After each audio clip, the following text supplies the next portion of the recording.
A daughter caught with drugs. My mom offered me a place to stay to get cleaned up. Her and Dopehead over here. But does Mom have the bigger problem? She's nothing but a pillhead. I did everything for the woman. I cleaned. I mean, how was her mate? That is a lie. They both lie like dogs. Listen to me. I'm speaking. No, listen. Shh, listen to me. You've never seen Judge Judy like this. Wait, Judge. That's all. I'm telling you. Listen to this tape right here. He nicks me, and I go flying off my bike 6 feet, so I hit the edge of his car. Can I see the police report? Somebody has a police report. I've got the police report. I'd like to see it, please.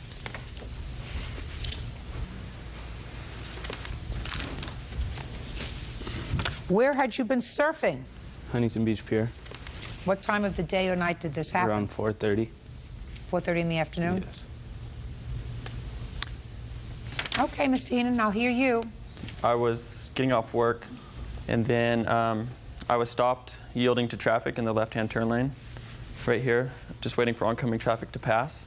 I proceeded to turn left, and then I didn't see Sean until he struck my vehicle on the right-hand side. And his vehicle had the right of way because he was going straight, right? Correct. I mean, this was an accident. It was an accident. Take your hands out of your pockets. It's Oh, an sorry. accident. It's not an on purpose. It's an accident. Yes. So what kind of damages did you have, Mr. Oates? My bike was bent. Like, you can't even replace the frame because it's bent. Okay. And my surfboard was damaged. My wetsuit was damaged in a place in the back of the shoulder right here. And to sew that up, it's in a seam with so much movement, it'll just break again. Mm-hmm. My scar, I have a scar right there Mm-hmm. from the damage. And my ankle was hurt for a few days because I landed. I was barefooted. Mm-hmm. And it's a, Altogether, it was a terrible accident. yeah. Show me where you were when you first saw the defendant's car. Well, this is a hill coming down here. I was right about probably where this red. And show me where the defendant's car was. It was right here. And did you watch it? I watched it come, and then I'm coming closer and closer each time. I thought he was going to wait for me, and he soon comes, and I swerve off So you to the saw right. him. So you saw him. I saw him, yes. And I tried to avoid the well, you collision. could have stopped. Yeah. If you weren't going too fast. Right?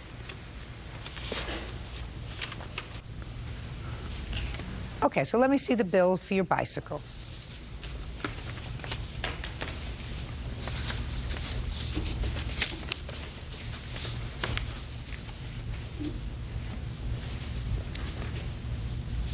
So you need a new bicycle Yep. because it says it can't be fixed. Mm-hmm. What else? My surfboard, it was damaged on the tail. It's a wetsuit. In my wetsuit, I have.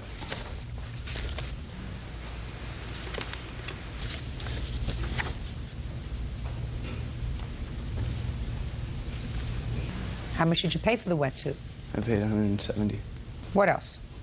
And then my scar, you got my scar for the injuries and suffering. That's about it. Okay, we've got That's it. $200 for the new bicycle that Mr. Heenan knows that he's got to pay for. Got $170 for the wetsuit. Did you see a doctor? No, I did not. Just got banged up a little bit. Yes. When this whole thing happened, what did you do, Mr. Heenan? Well, as soon as the plaintiff hit the side of my car, I stopped and began to phone the police. And then the police and the ambulance and the fire department came. And I waited around for them. And after the police saw the scene, they came up to me and they saw that I was pretty shooken up because I was pretty upset about the whole deal. So it's not like I do that often.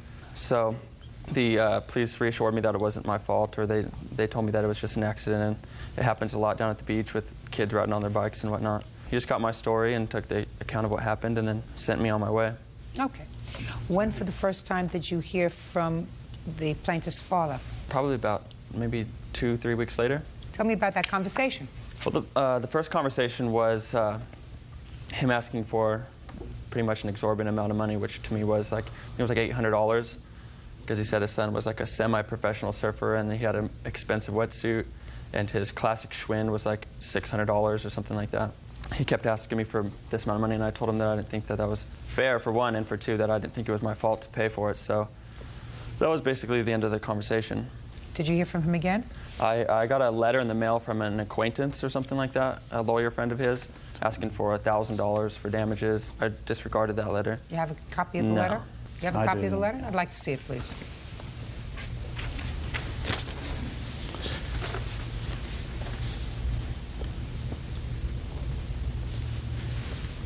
Now you can stand up, Mr. Rhodes. In this letter, this lawyer friend of yours indicates that the matter can be put to rest for $1,000 to replace the bicycle and compensate Sean for his injuries. So can you explain to me, sir, how come you're suing for almost $5,000? Well, it was because of Mr. Heenan's attitude. Every time I spoke to him, he said he was going to do nothing. I spoke to him 3 or 4 times, and each time he hung the phone up on me. The last time I called him, I said, you've got to be accountable for your actions. What do you want to do about this? He said, well, my attorney says to do nothing. And he says, have a nice day, and he hung up the phone on me. Judge Judy continues in a moment. You put a figure on it for me, Mr. Heenan. As far as pain and suffering? Yeah. Kids our age get a lot of scars, I think. But this one is your fault. And later today, He told her to call 911. Police got there. We both explained our stories. What story? She was drying her hair. You shot through a window. What kind of story is that? real cases, real people. Judge Judy. 16-year-old Sean Oates says he was riding his bike home from the beach when he was struck by Corey Heenan's car. Corey says it was Sean who ran into him. You still didn't explain to me why the difference of $4,000 between the original lawyer's request and the request that you're making of this court today. Well, Sean went through a lot. It's very traumatic for him. He's got a permanent scar on his arm. He doesn't look like he's so traumatized, Mr. Rhodes. He was at the time. Mr. Rhodes, how many times has he been injured surfing? A few times, but right. that's his own fault. Well, this was partially his fault, too.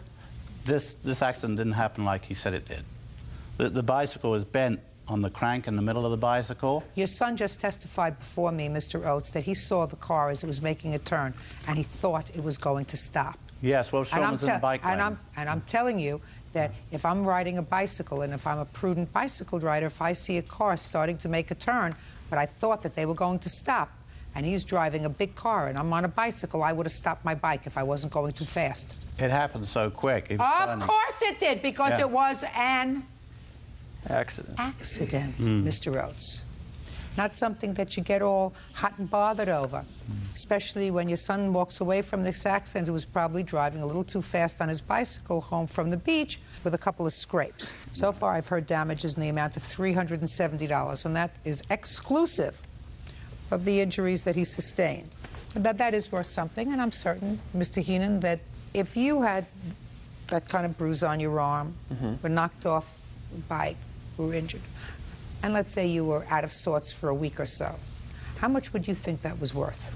I don't know if I could put a figure on it as far as what I would be asking for. How about the scar? Kids our age get a lot of scars, I think. Sure, but this one is your fault. It's mutual. More yours. Okay. He had the right of way. So I'm asking you, put a figure down for me if it were you.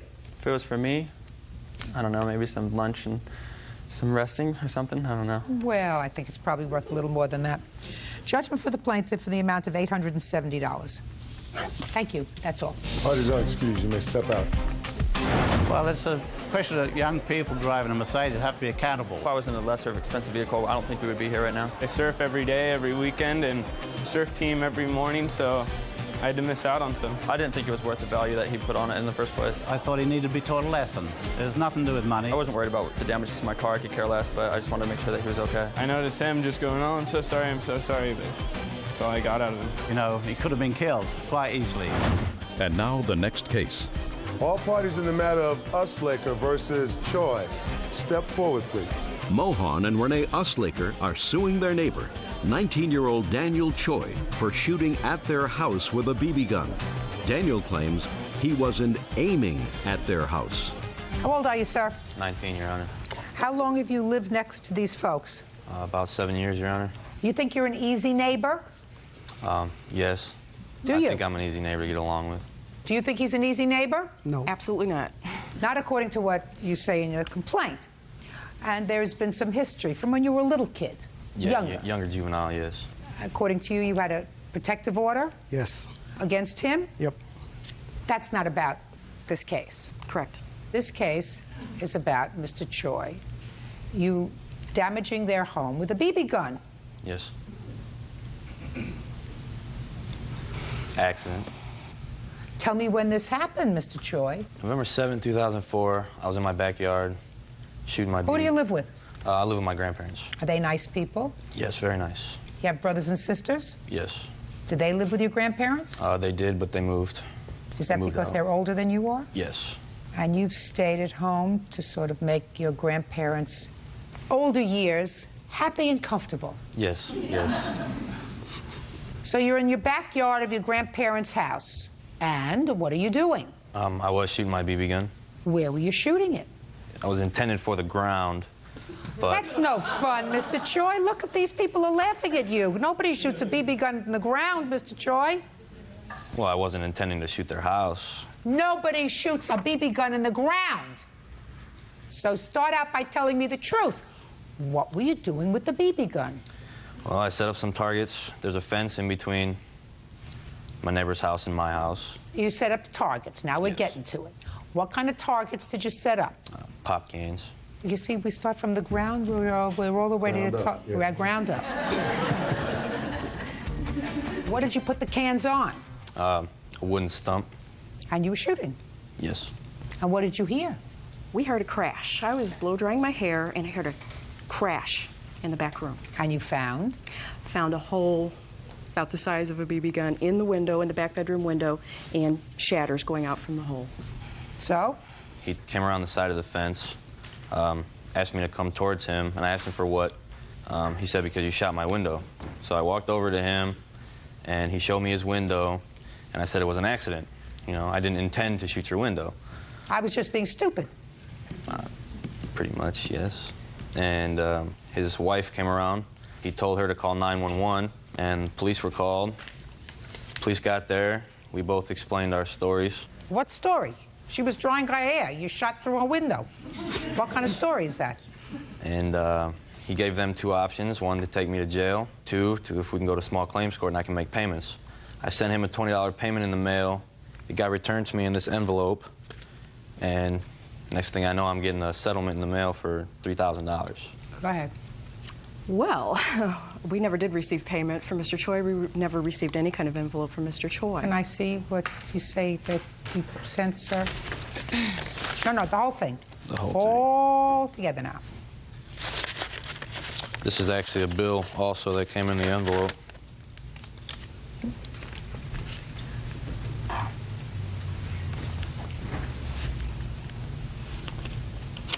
That's one of the bills. I have the other bill here.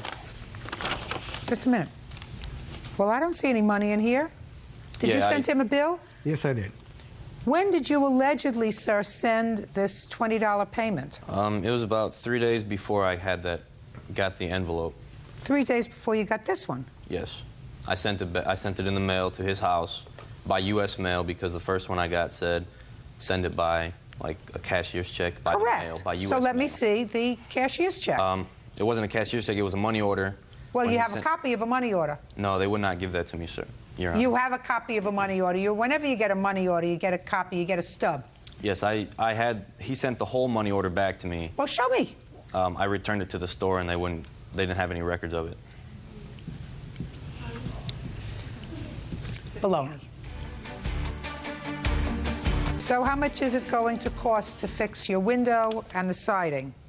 The total estimate is $200. Well, you're suing him for a lot more than $200. Tell me why. Absolutely. We've had a long history, who I'll refer to as this young man, but he was a juvenile delinquent since we moved in 1996. So you're suing him for your stress? I'm sorry, I misspoke. Punitive damages is what we're suing for, to try to teach him a lesson. What you agreed to with the police was to payment for the damage that he did to your home. True. And if he had paid that, we would not be here today. That is true. The story that he's telling me is that he made a good faith payment, but I don't believe him because he has no proof that he made a good faith payment. And that's very easy to get. I have a witness here that was with me at the store that I bought the money order from. She was with me when I got the money order, and she was with me when I mailed it out. It's my girlfriend, Nicole. If you were to stand up here, Nicole, that's what you would tell me. I didn't ask you to stand up. I said if you were to stand up here, that's what you would tell me, right? Baloney. And why would you make a $20 payment? It's the only money I had at the time, Your Honor. Why? Well, I was working, and I quit my job, Why? I was unemployed. Why wouldn't you quit your job? Well, my grandparents, well, my grandfather is not in good health. My grandma can't really watch over him, so I have to watch over my grandfather. In between acting like a jerk? Yes, Your Honor. Yeah, right. Mr. Choi, you take your girlfriend out? No, Your Honor. You mean you just hang around with her? Yes. When? Just about every day. Where? My house and her house. When you're at her house, get a job. See, when you're at her house, you're not helping out your grandmother or your grandfather. You're just helping yourself out. You don't have time for a girlfriend, according to what you tell me. You're too busy taking care of your grandmother and your grandfather and getting a job so that you can pay off your debts and responsibilities, not hanging out with Nicole. You got me? Yes, Your Honor. Yeah, right. Judgment for the plaintiff in the amount of $200. That's all. Step out. Parties are excused. You may step out. He tells us that he'll pay us. He tells us that he'll be right. He shakes our hands and acts good in front, and then the next few days, something else bad happens. I'm a good person to get along with. If they get along with me, I'll get along with them just fine. He also just plays loud music and damages our fence all the time, and besides the BB gun damage. Well, everybody plays music. It just depends on what they like. He'll dump garbage on our property. He'll shout curse words. I like rap. They like what they like. If I can buy him a one-way ticket to the moon, I would do it today.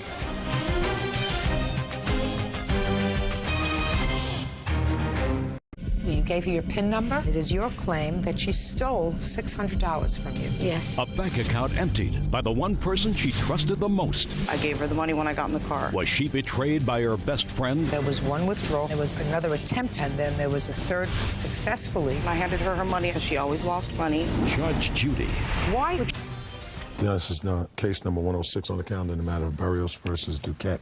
Parties have been sworn in, Your Honor. You may be seated. Folks, have a seat. Miss Barrios, Miss Duquette used to be a very dear friend of yours. Yes. And it is your claim that she stole $600 from you. Yes. She says she did not. She is counterclaiming because she said since this incident you've embarked upon a course of harassing her, and she is counterclaiming for several $1,000s. So why don't you tell me the circumstances surrounding her taking your money? It was April 1st. It was about 8:30. I was downtown running some errands. 8:30 in the morning? In the morning. I had withdrawn $160, $100 which I owed to the defendant. She called me and asked me what I was doing for the day. I said running errands. Why? She said she really needed to see me. She wanted to talk. She needed to escape. And I said, well, you can come pick me up. She came and picked me up in front of the Greyhound station downtown Sacramento, and we got in the car. In her car? In her car. Had you planned on seeing her? I had planned on seeing her at some point. Okay, and that's when you were going to give her the money? Yeah. What did you borrow the money for? It wasn't even a matter of me borrowing. It was for gas, her taking me places, and her... So you don't have a car? I don't have a car. She takes me places. She was a very helpful friend. Okay, fine. So now she came down, she picked you up at the Greyhound station. What happened? She said she needed to run some errands. Immediately, as soon as I got into the car, I handed her the $100. Immediately. So far, is that right? No. She didn't give you the $100? No, she didn't. Okay. Go ahead. We went to Kmart. She needed to run some errands. She needed some cotton balls, some lotion, some shampoo. When we got that, we called her friend, who happens to be here, went and saw him for a few minutes, went to lunch in Fair Oaks, down by the river, sat there for a little while, spoke some more to go and take out the money. She said, no, I'll go do it. You're driving today, so I'll take it out for you. Not a problem. Okay, just a second. So what did you do? You gave her your PIN number? She's had my PIN number. She's had my PIN number because the card is used for cash aid and food stamp aid, and she would, on certain occasions, take my oldest daughter to the supermarket, and they'd use my PIN to get food with food stamps. So she had your PIN number? Mm-hmm. And she went to the bank and withdrew some money? Yes. How much did you tell her to withdraw? The $60 from my phone. And she came back and gave you? A receipt for $60. And we got in the car. I drove to pay my phone bill, and there we switched. She got into the driver's seat. I got into the passenger side. She asked me if there was anything else I needed to do. I said, no, not really. She said, well, I got to go home. When did you ascertain that more money was taken out of the... The following morning, Your Honor. I get my cash aid on the 1st, and I get my food stamp aid on the 2nd. And it was the last of the month, so I needed to see if we had the food stamps were in the account so I can go buy some groceries before I went out and did some errands. And it gives you the cash account balance and the food stamp balance at the same time. My cash account balance came up to $39.12. And now my heart stopped and it froze immediately. That was like 7:45 the following morning, April 2nd. Okay, so that's the money. That $600 is what you say Ms. Duquette took from your account. Absolutely. Without your approval. I never gave it to you. And Ms. Duquette says, of course, that she took out that money and handed it all to you. Okay. Can I see the receipt from the bank, please? You want to see it all right now, or just I want to see that day, okay. April 1st.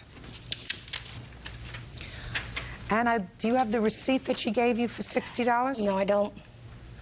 I'd like to make a note. You see that there's three transactions, 60, 0, and 600. Mm-hmm. The one for 0, she had tried to withdraw $700. Shh. Doesn't say that here. Well, it's certainly clear that on the 1st of April, there was one withdrawal for $60, and then there was another attempt to withdraw some money, and then there was a third attempt successfully within a minute, and $600 was taken out. Okay. Now I'll hear you. On that morning, I did pick her up. What happened was she owed me $50. She gave me $100 out of the $660 that I withdrew. That day, I had not known her ATM PIN code. Whenever I took her kids to the store, they had cash. I never knew the PIN number. She gave it to me that morning. I pulled the money out. I gave her the money when I got in the car. Okay. So you acknowledge that you took out the money? Yes. And it is your claim that you gave her the money? Yes, I did. Could you explain to me why there were 3 separate attempts to take out money? Because she originally wanted me to pull out $700. Yes. So I took the 60 out. She wanted to keep her transactions separate. She said make 2 transactions because she always lost money. That day she had just lost her ATM card. I had to take her back to the bank because she left it in the ATM machine. I still don't understand, Ms. Duquette, why, if she asked you to take out $700, you withdrew 60, and then a minute later you tried to withdraw another amount of money, and then a minute later you withdrew $600. Shh. That money was not an issue because she gave me money all the time. Oh, no, listen, you're not listening to me, madam. You just testified that she wanted you to take out $700. Yes. Why didn't you take out the $700? She wanted me to take out 60 separate, 700 separate. It would not let me take out 700. That is why I end up taking out 600. So what kind of a discussion did you have when you got back into the car? She counted her money. She gave me $100. We went to the store, drove around for a little while, and I took her home. Just a second. And that's all that happened? Yes. You mean she didn't say to you, I asked you to take out 700, and you said to her, I tried to take out 700, but I couldn't because the bank wouldn't let me take out the 700? Well, as soon as I got in the car and I handed her her money and her receipts, I said it wouldn't let me take out 600. Well, you so left this that is what out. You got. Miss Duquette, you left that out, madam. We're in a courtroom situation. I have to decide which of you 2 ladies is telling me the truth. Whether Miss Berrios, who missing a few screws by giving somebody their PIN number. I wouldn't give my kids one of my PIN numbers. For sure I wouldn't give one of my kids my PIN number. You have children? Oh, you know I do. Anybody ever get your PIN number?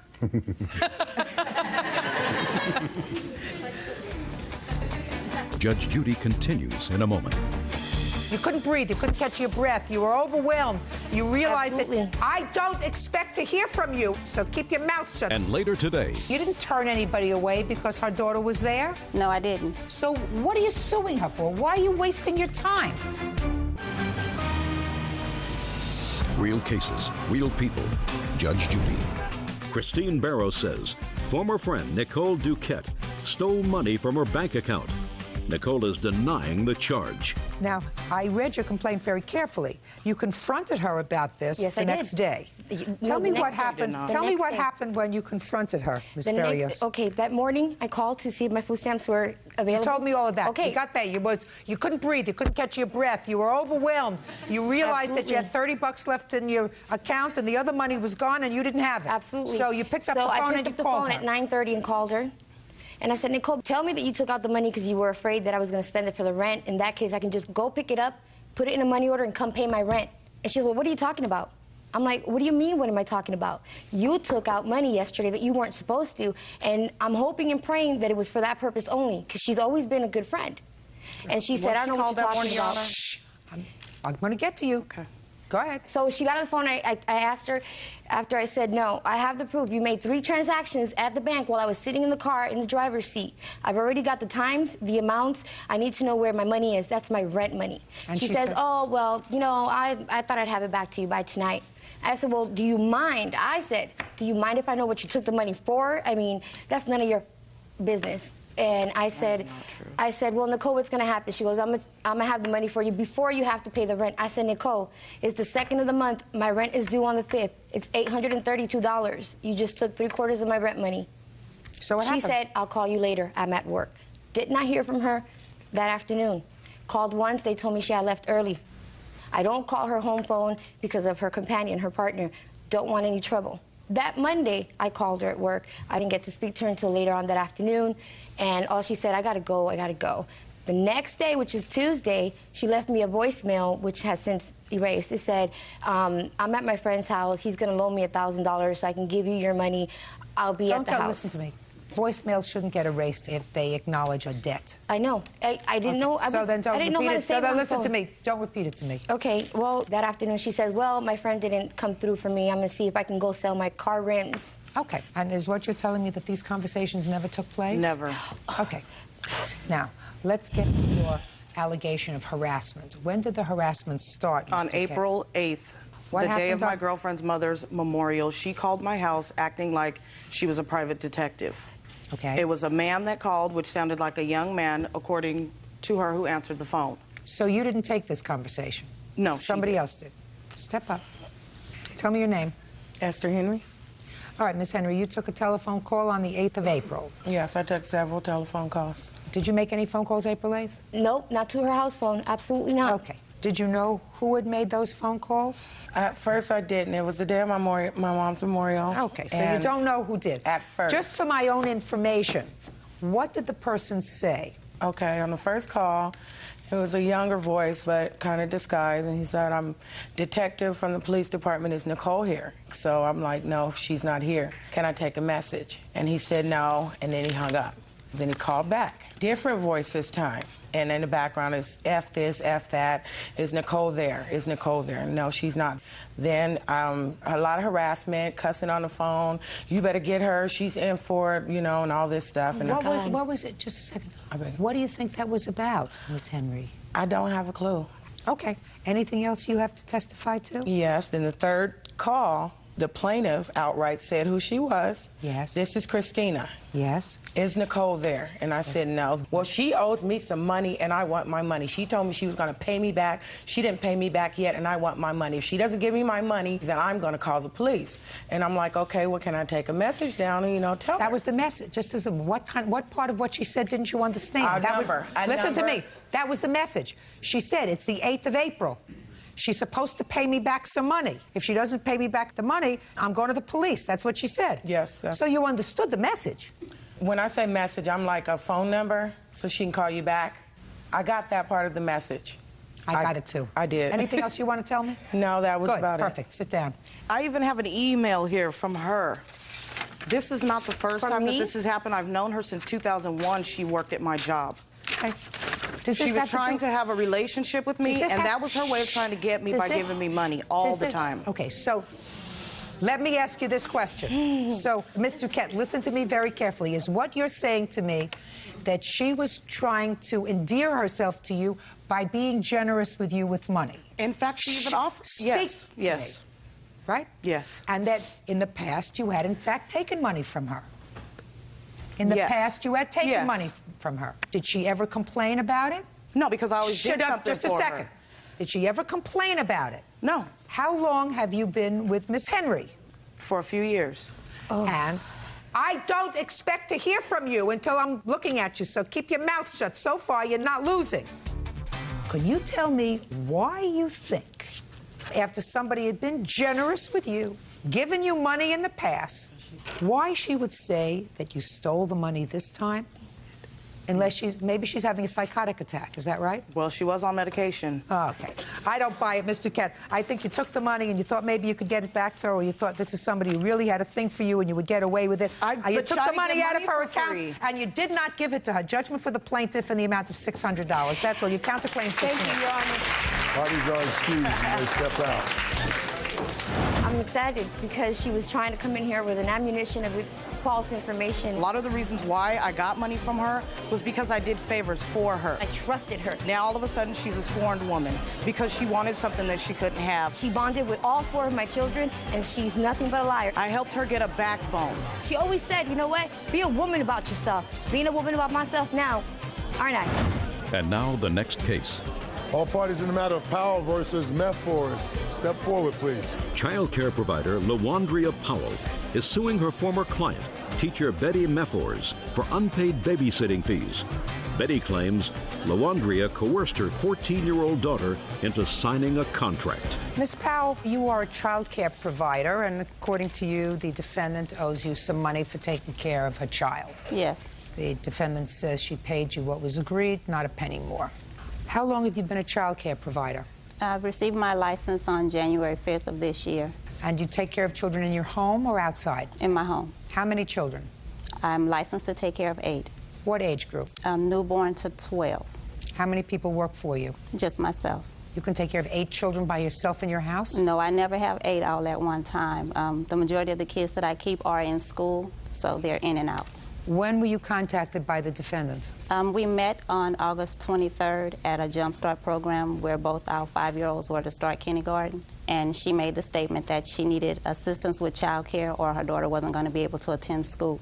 And I was sitting in front of her. I turned around and told her that I am a licensed provider, and I gave her one of my pens with my information on it. You have a 5-year-old? Yes. Boy or girl? Girl. Did there come a time when Miss Methors? Yes. Brought her daughter to your facility? Yes. When was that? That same day. We made arrangements for her to come around 11:30 of that day. When did you start your program? Not until September the 13th, when the older kids were going back to school. Did she sign a contract? Yes, she did. I'd like to see it, please. Do you want all of the paperwork or just the contract? Just the contract.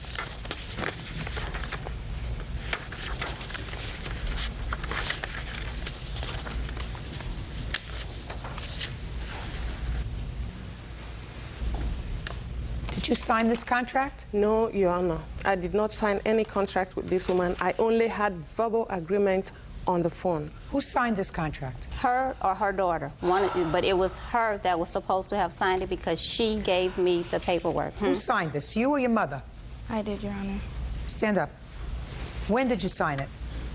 I signed this today, the first day when my sister first started. Your sister's first day? Yeah. Your daughter was there for 4 days, and you paid her $50.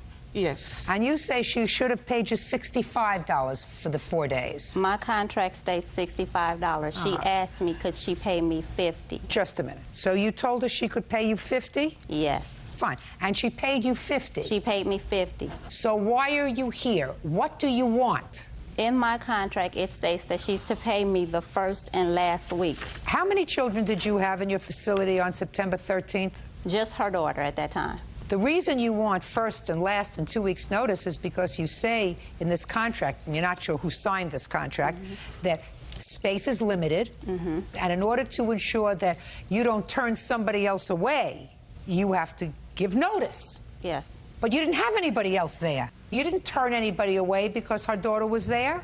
No, I didn't. So what are you suing her for? Why are you wasting your time? Because my contract states that she has to pay first and last. Madam, you have no written contract with her because you don't know who signed this contract. You have, at best, an oral contract. My understanding was that she signed the contract. She never told me that her daughter didn't sign. You babysat for 4 days. You got paid for 4 days. There's no reason for you to be here. You should spend your time and devote your time to your business, not for suing people. Goodbye.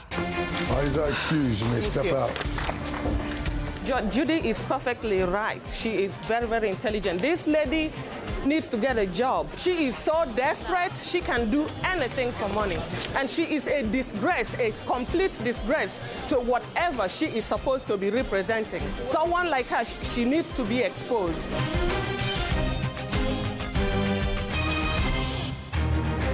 She thought he was the one. He told me that we would be together. Until she went to his house. Lo and behold, the wife and 4 kids entered the door. You didn't know that he was still married. You felt the necessity to... You may be seated.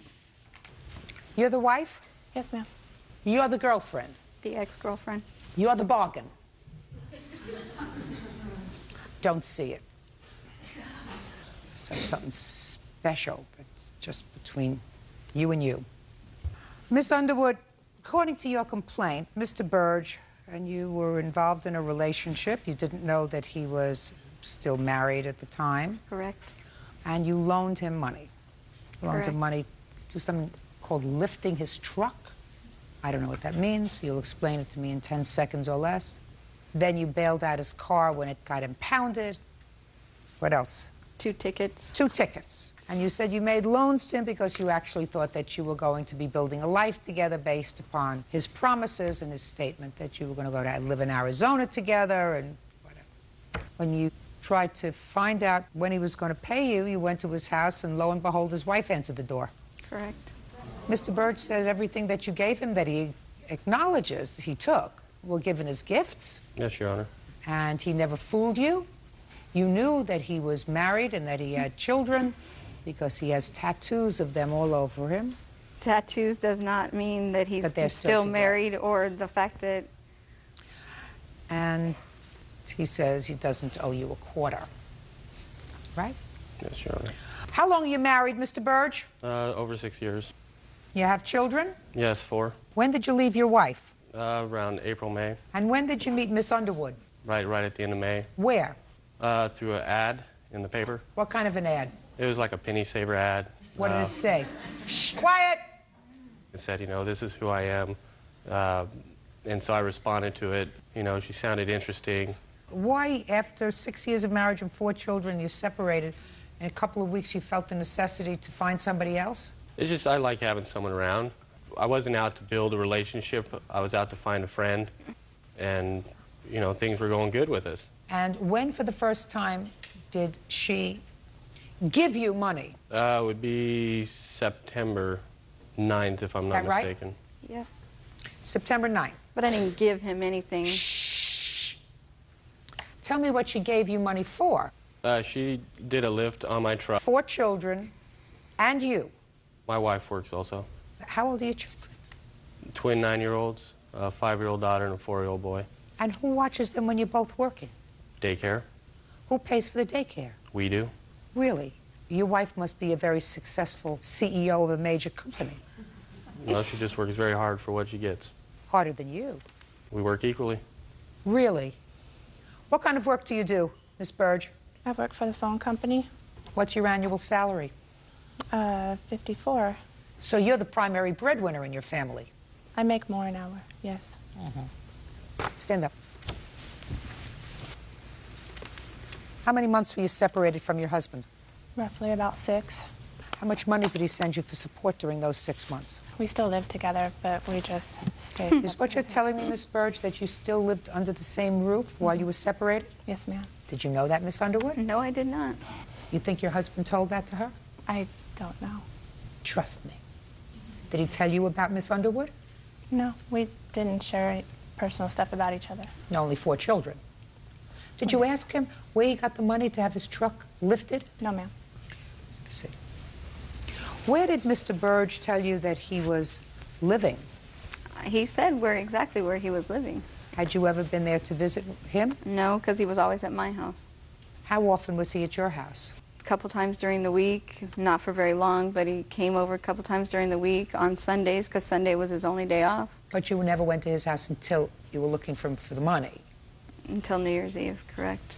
Well, you weren't looking for him for money New Year's Eve. You were just looking to find him? I actually was just looking to find him because he told me that we would be together, and then his friends called and said that he was drunk and passed out, so they were taking him to their house. So I decided that enough was enough, and I wanted to go find out what was going on, and lo and behold, the wife and 4 kids answered the door. Mr. Burge, did you tell Miss Underwood that you were still living at home with your wife? No, I didn't, Your Honor. Why not? I didn't see it as relevant at the time. We were just friends. Well, you were friends, you were intimate. Yeah. You had taken money from her. Yeah. You knew that she had feelings for you. Yes. Did you feel as if you were being honest with her? Not completely, no. Right. I think you got the better end of the deal. I think so, too. Unfortunately, She didn't find out about his character until they had 4 children together. That's her problem. That's her problem. And not only that, she can have him. I don't want him. Judge Judy continues in a moment. It was okay for her to do this for him until she found out that we were still living together and he left her. Because you got the prize. I want to tell you, my darling, you got the booby prize. And later today. Were you planning to get married? Yes, we were going to be married September 17th, a week after he unfortunately passed away. People invited to the wedding? Yes. Including his daughter? No. Real cases, real people. Judge Judy. Tammy Underwood says ex-boyfriend Sean Burge owes for having his truck lifted and for impound fees. Tammy says Sean is living a double life. Tell me about having the truck lifted. He said that the weight of all the tools and stuff he used for work weighed the truck down too much, so if we did that, then it wouldn't be as much of a strain on the truck. And at that point, I'm agreeing that, you know, we're going to try and start a life. We had already talked about starting a life, and I told him, okay, I said, this is the deal. I have a credit card that just got paid off. We could do this, but you have to make the payments on it.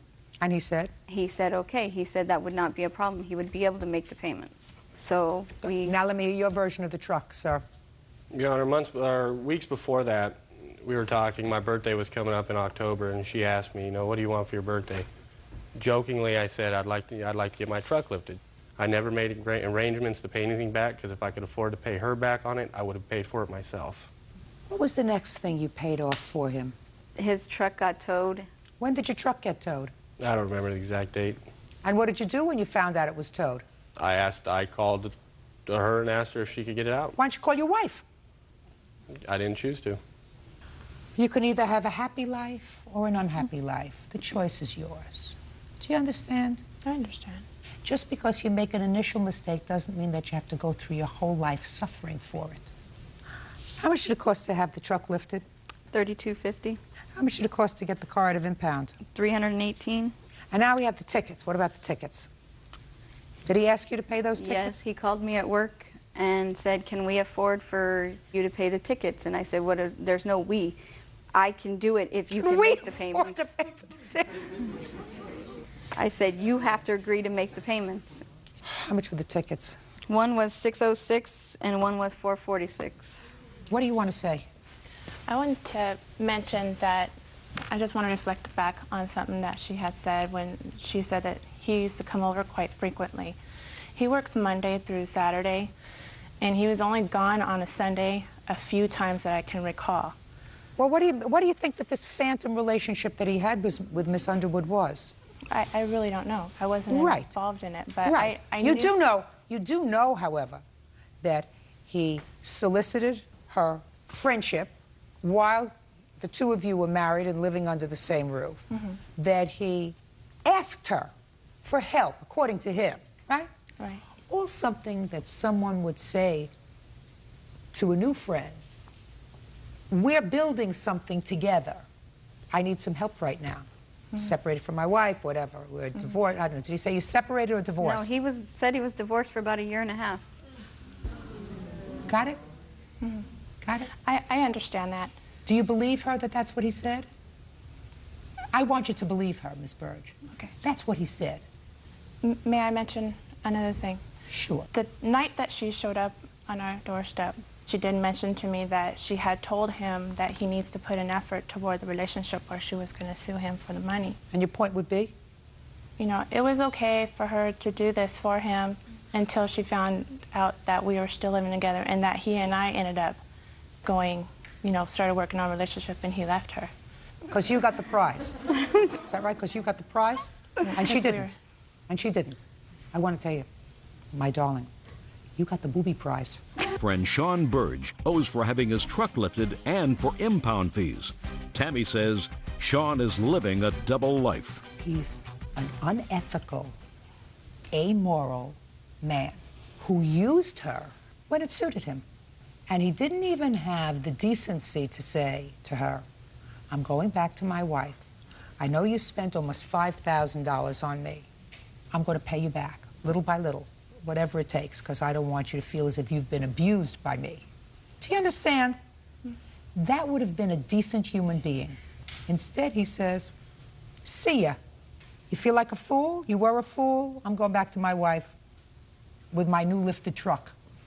And if that's the kind of character you want your children to grow up around, stick with them. You will reap what you sow. The next fool will be you.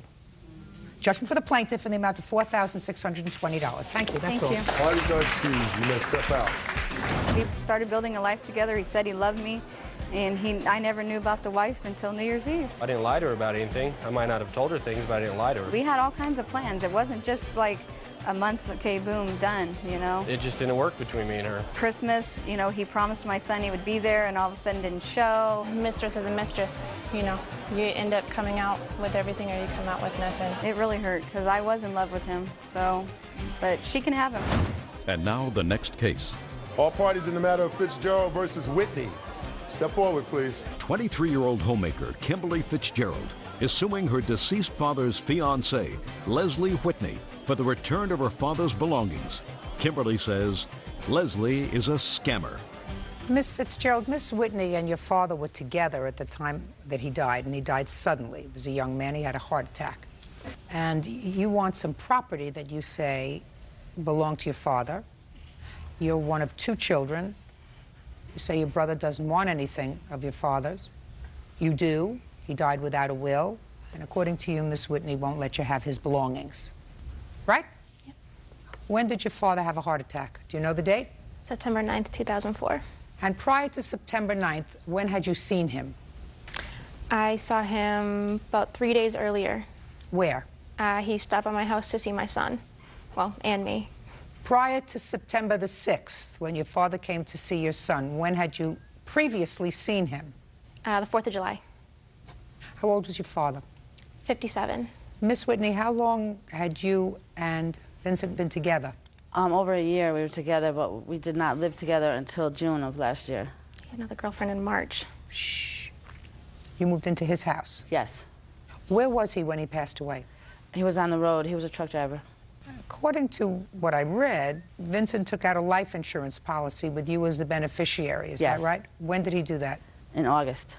Were you planning to get married? Yes, we were going to be married September 17th, a week after he unfortunately passed away. People invited to the wedding? Yes. Including his daughter? No. Why not? He said that he didn't want, there wasn't a close-knit family, and that's what he had told me. I had never met her, and he offered to, when he wanted to go see his grandchild and stuff, but it was like an in-and-out thing. He never really talked about his children.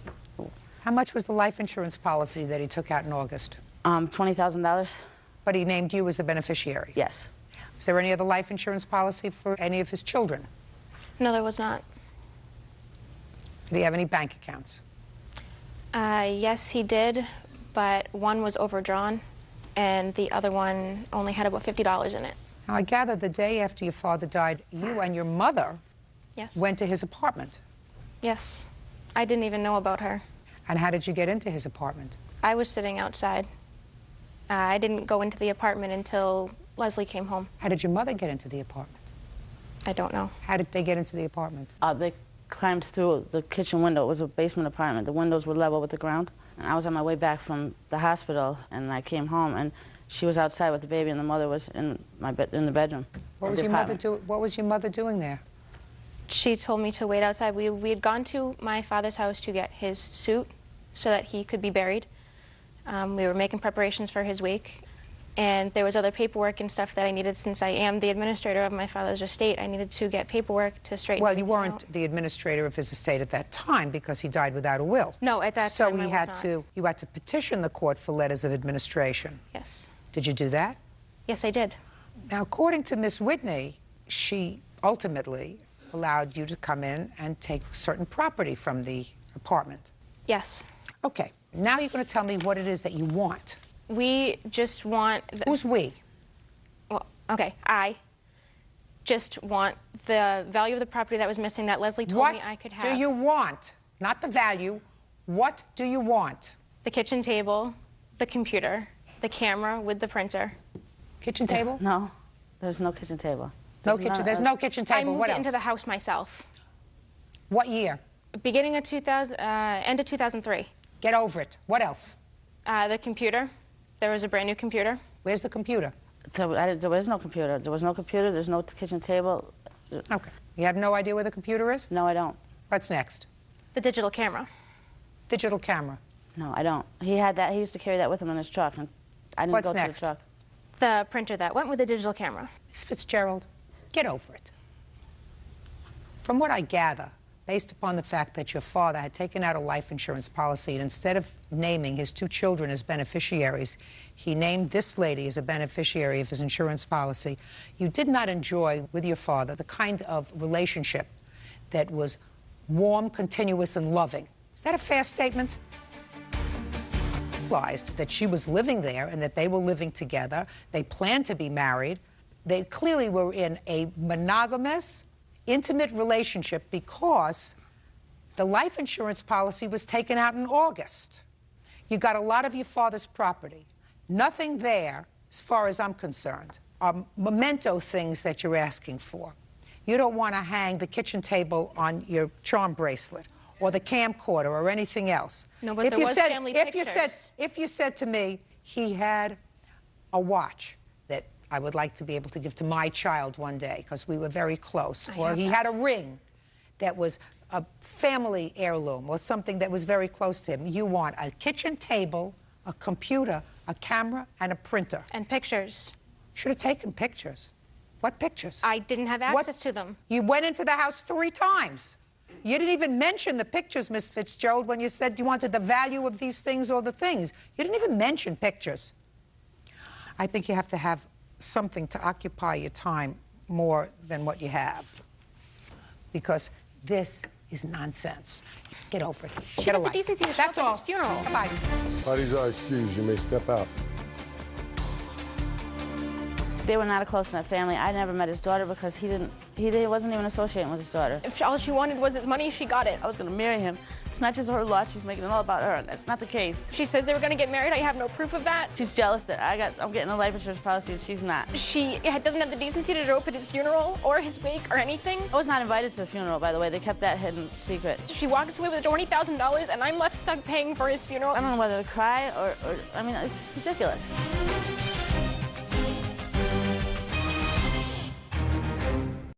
Both of them put needles in your laundry, which got into your baby's pajamas. What really happened to their child? There were scratches. We have pictures to document that. Actually, it was the defendants caused injury to the baby. Not necessarily, but not necessarily. Let me see the pictures. Judge Judy.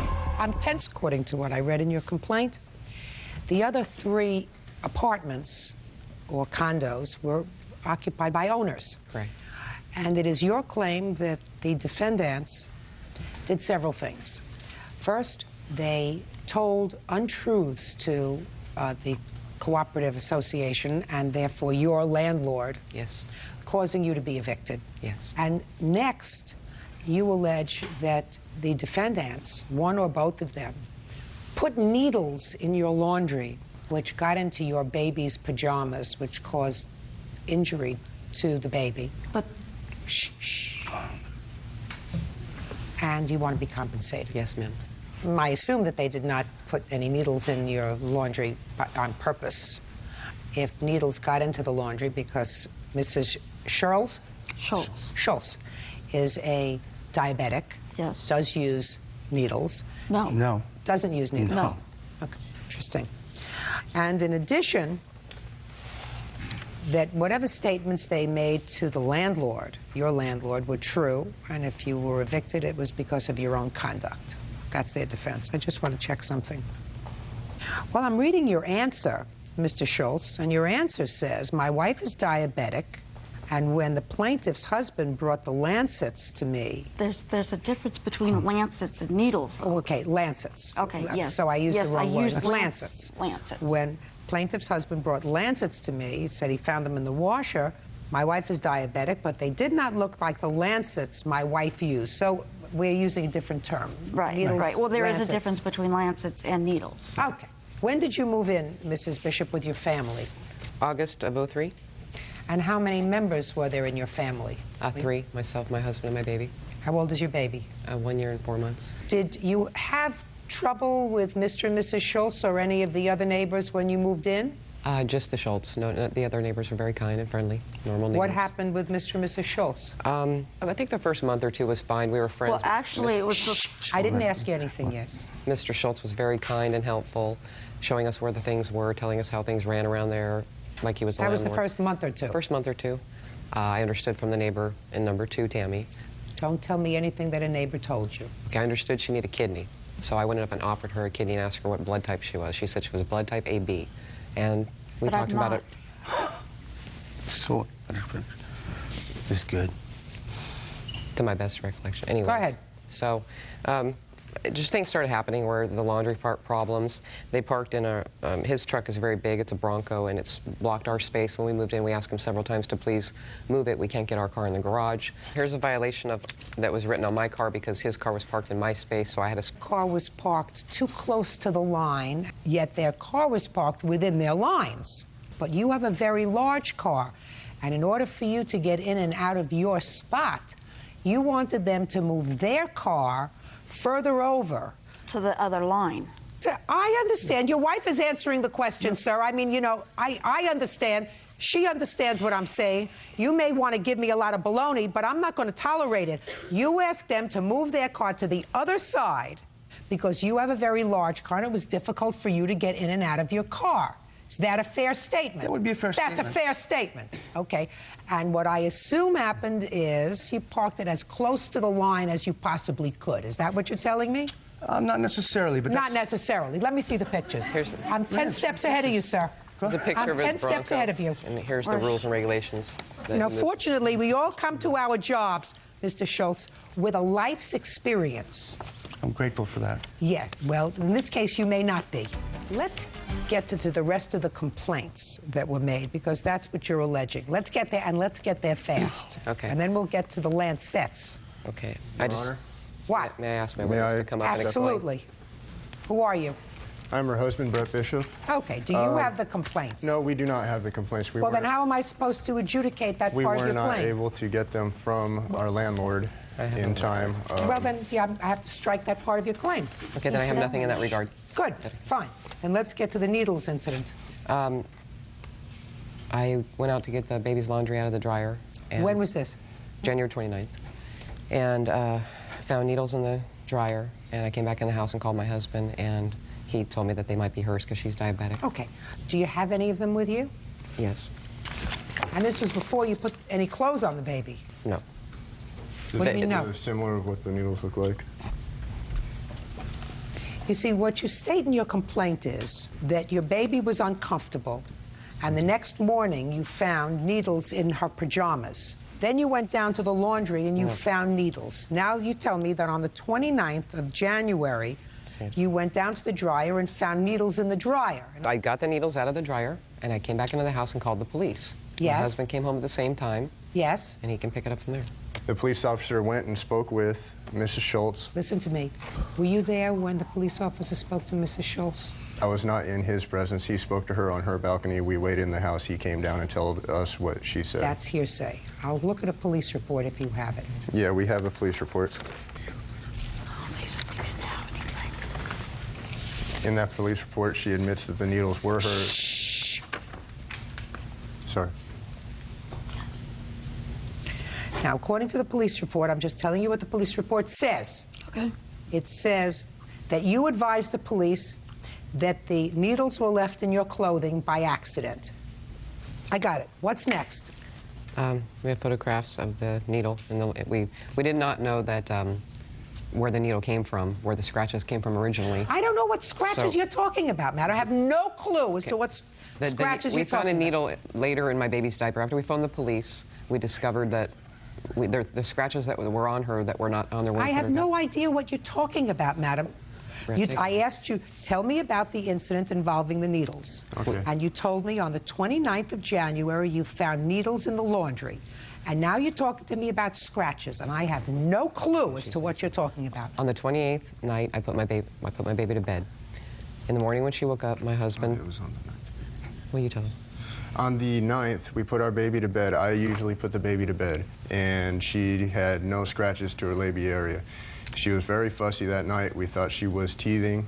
The next morning when I got up to take her to the nanny, I noticed when I was changing her, she had a dirty diaper, so I wiped her up and I noticed that there were scratches to her vagina area. We have pictures. What kind of diapers do you use? Pampers. Well, how could she have scratches to her vaginal area? That's where we're getting at, is the whole reason why we're here is the needles that this lady put in our laundry somehow got into our baby's diaper, scratched up her labia. We have pictures to document that. We have pictures of the needles and the emergency room doctor. We dug through the diaper pail. Saw those. We have a diaper pail we keep the diapers in, and after discussing with the officer and finding out the needles 2 weeks later that she had got scratched from, we assumed we better look through the old diapers that we keep in the pail, which we have pictures of the diaper pail and the needle in the dirty diaper. So that's how we didn't know where the scratches came from. But you don't put diapers in the wash. Shh. Push it. So we put 2 and 2 together and took her to the emergency room, and they wrote the report that needles stick to the labia. And they did the HIV test on her, hepatitis testing. And So what you're telling me is, I mean, I don't know what these pictures show, madam. You're showing me a picture of a dirty diaper with a blue needle in it. Is that what you're showing me you found? Yes. I don't believe you. I don't believe that 2 weeks later you kept dirty diapers in a pail. The baby goes to the nanny Monday through Friday. Let me explain something to you, madam. I do not believe that you kept dirty diapers in a pail from January 9th to January 30th. I don't believe it. It doesn't make sense. And if it doesn't make sense, it ain't true. Judge Judy continues in a moment. And later today, I assume that you have a busy life. I want to know why you're suing him over swimsuit and shoes. I'm just curious. Yet you took time out to file a lawsuit about your swimsuit and shoes. real cases, real people. Judge Judy. Renee Bishop says her former condo neighbors, Michelle and Perry Schultz, put needles into a laundry dryer, causing injury to her baby. Renee also claims the Schultzes lied to the landlord and got her evicted. I believe that you probably found a couple of her needles in the dryer. That's a possibility. And maybe you figured you could parlay that into something else, but I do not believe.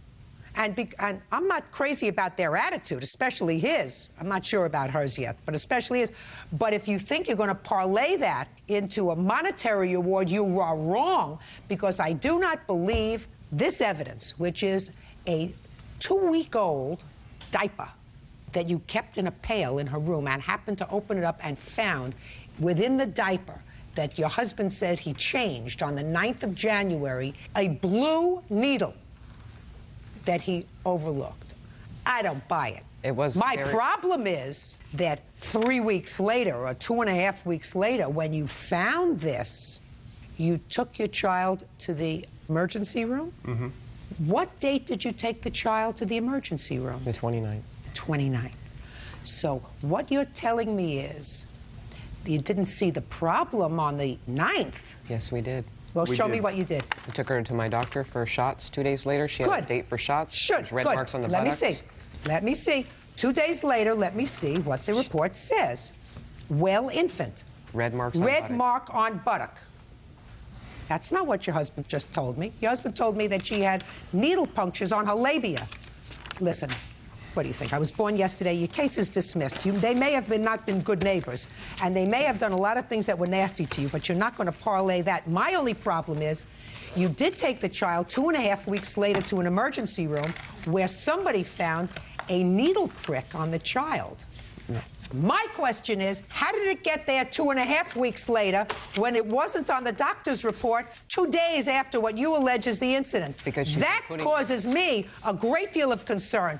Not from them, but from you. Your case is dismissed. Your Honor, Step out. Thank you, Honor. Out. Thank you. Oh, that's... I didn't put the lancets in the washer or the dryer. They just started turning psycho and messing with our cars, cutting our vehicles up.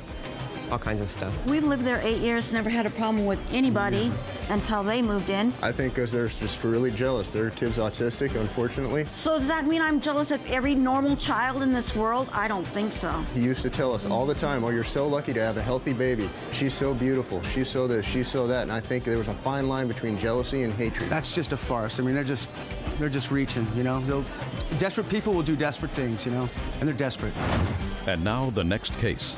All parties in the matter of McCullough versus Nelson's Nautilus. Step forward, please. Student Renee McCullough is suing the owners of her gym, Preston Nelson and John Ashey, for breaking into her locker and selling her belongings. The men say Renee's locker dues were 6 months delinquent. Ms. McCullough, you belonged to the defendant's gym, according to your complaint, for about 9 years. That's correct. And then there came a time recently that you stopped going, about a year ago. And it is your claim that they clipped the lock off your locker after several months and got rid of your stuff. You want them to pay you $600 for what you claim was in the locker. When did you first rent your locker? The first time I rented it was for a year. It was in November of 2001. And how much was the rental on the locker for that year? I paid $100. He gave me a break. I paid a year in advance. Is that right? That sounds correct. Okay, $100 for the year. It's my understanding when I paid for my year in advance that it would be included in my automatic payment out of my bank, and in the event that it wasn't, that Preston would let me know. Did you have that conversation with her? I couldn't. I would say yes, I did. We could not find any paperwork to show that, and so I don't know where it all fell short, but I have no paperwork that would show that. Typically, it was a prepaid year only. Okay. When did you stop going to the gym at all? At approximately middle of 2002. And when did you go back? The end of July of 2003. And when you went back in July of 2003, you found your locker opened? Exactly. Okay, well, you know, that's well over a year ago. What have you done the last year? After I found out my lock had been cut off, I spoke to Mr.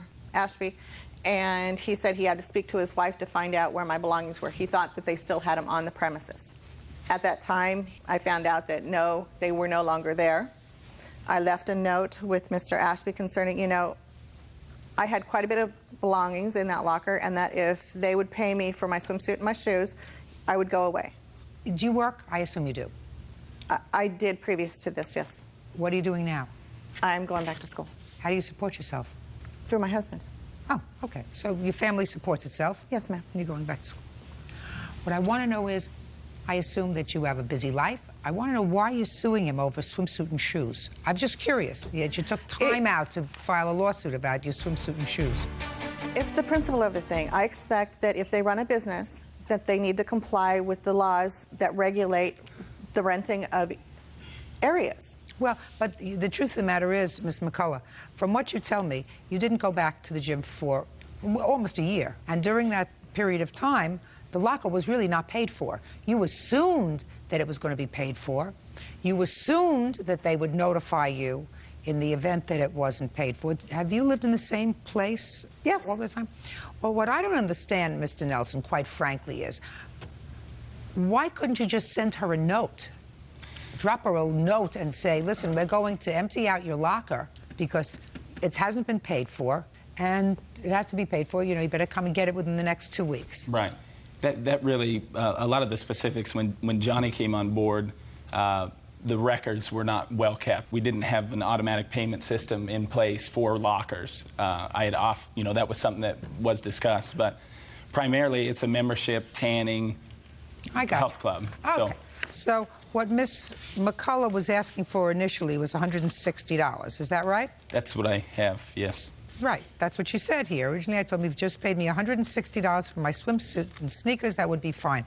And she's here just for the principle of it, right? Correct. Judgment for the plaintiff for the amount of $160. That's all. Thank you. Eyes are excused. You may step out. It was fair. It was more making them accountable for what they should have stood up to the plate with before. At the time that we cleaned the lockers out, we didn't find anything of real value in any of the lockers that we cleaned out. certainly nothing that would have merited $160 in value. I think if you own a business and you run a business, that you should comply with the laws. Judy makes good decisions. She's a competent woman, and it's probably the right decision.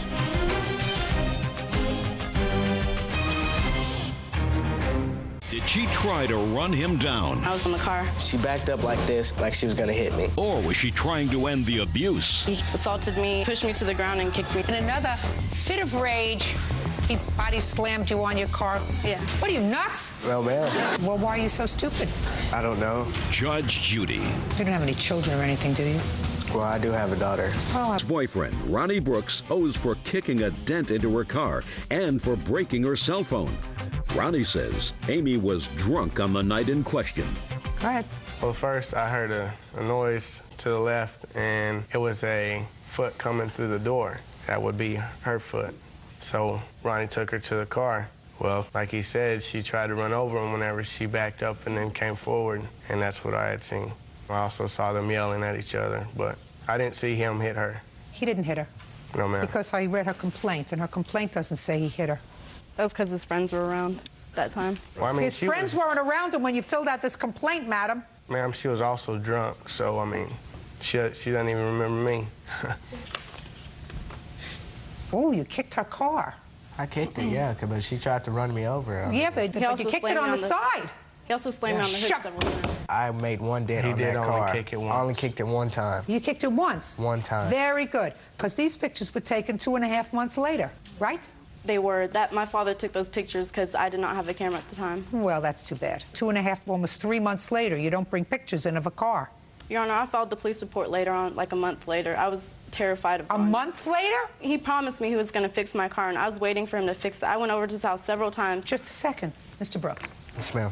I tend to believe the fact that you kicked her car, and I tend to believe the fact that she was drunk. Yes, ma'am. I believe you, because otherwise she would have filed this police report the next day if it happened the way she said it happened. She waited a month, something happened, and I don't know, we even know whether you saw each other socially during that month. Did you or did you not? Yes, ma'am. About 2 or 3 weeks afterwards, we did. Where did you go 2 or 3 weeks afterwards? She always went to my house after that happened. I have to go to his house because he doesn't have a car. You mean after this happened, you went to his house? His roommate lived with him, and I knew if there's other people around, he wouldn't. Just a second. I don't care whether his roommate was there or not. You're making this up as you're going along, Miss Jimenez. No, I'm not. Yes, you are, because if you're terrified of somebody, you don't go to their house. That's not what happens. You stay away from them, whether their roommate is there or not. I was trying to get my car fixed, Your Honor. Oh, please, give me a break, will you please? Tell me about how you broke her cell phone, sir. Well, that was at her house whenever I had just got through getting to that confrontation with her roommate. She didn't want to take me home at first, and my clothes were in her car, so I just told her to open her car, and I would walk home. Okay, she didn't want to, so I just grabbed her cell phone and threw it across the parking lot.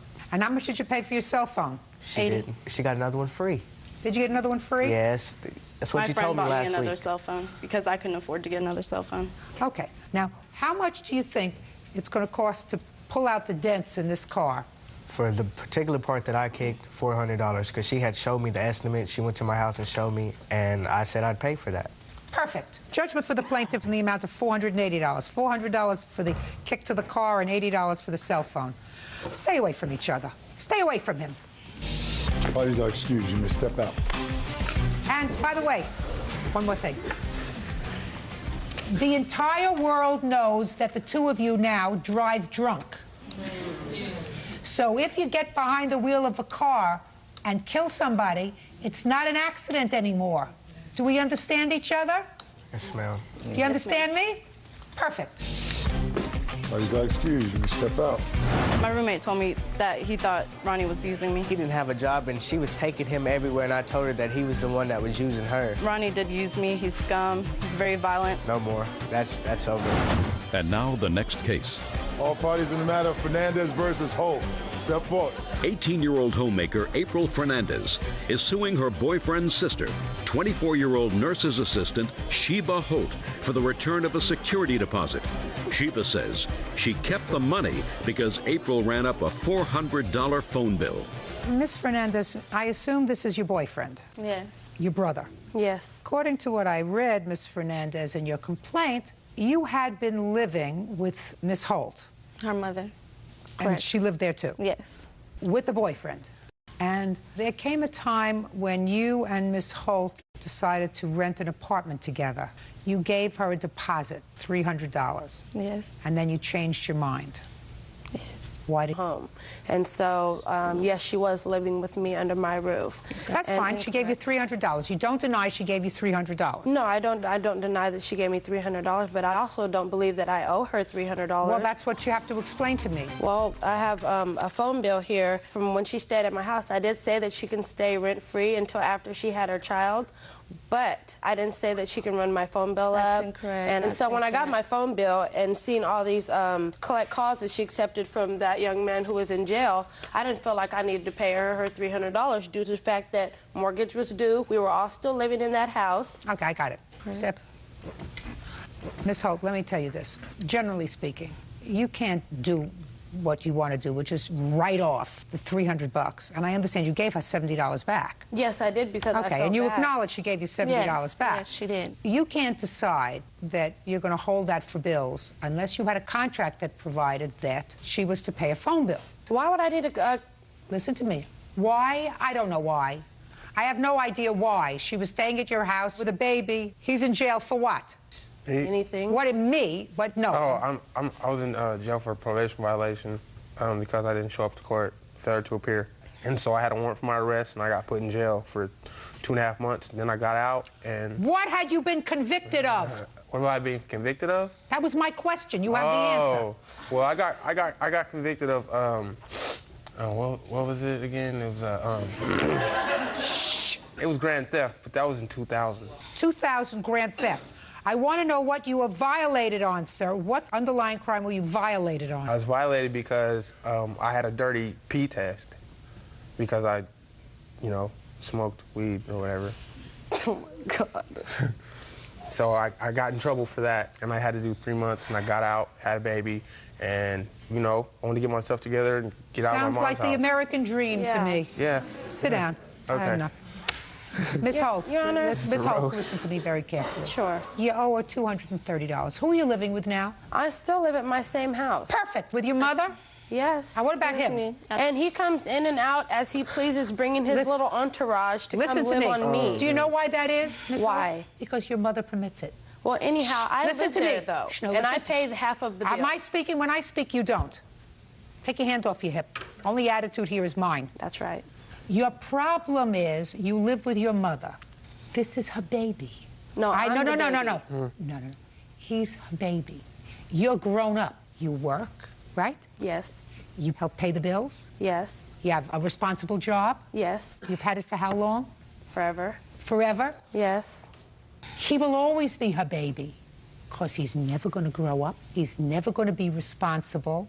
You have to find your own place because your mother is always going to let him come back into the house. Always going to let him come back with his entourage, and it's always going to irritate you. So if you want to be free of that stress and aggravation, find your own place. Now I'm going to listen to you. Okay, Judge, I just don't understand why she is suing me when I pulled her out of a situation where her mother, she's pregnant at 18 years old, 17, and her mother's getting ready to send her to jail pregnant. You know what I'm saying? My mother and, I don't want you to interrupt her. And, all these things, and she's putting her out. And I stopped what I was doing when this fool called me from jail saying, "Can you rescue my broad?" So I go get her, bring her to my house, you know what I'm saying? Let her live in my room, rent-free, and this is what I get. This is what I get in return. I get sued for taking care of this youngster. Miss Holt. She's wrong. I'm wrong for taking her into my home. Don't speak. Letting her use me, that's what I'm wrong for. Miss Holt. Yes, ma'am. You are morally correct. You cannot, however, take her $230. Do I think that she's right to sue you after living, on me for over 6 months? Do I think so? I think she lacks a certain amount of character. Yes. Right? But it looks like for every pot there's a cover. You get it? You get it? Yes, I do. Good. I'm glad I gave you a good laugh. Judgment for the plaintiff in the amount of $230. Listen, don't be such a good person anymore. You're right about that. And find your own place, because your mother's always going to take him back. Goodbye. Goodbye. Parties are excused. You may step out. I knew that I was morally right anyway, whether I was going to win or lose today. She stole from my son and expects to see him. I don't think so. Now I hardly even get to see him, you know, through all my help and everything. It can be a possibility if she changes her attitude and changes the way she acts towards me and stop being so sneaky and conniving. I'm going to go right and I'm going to let him go left like he always does.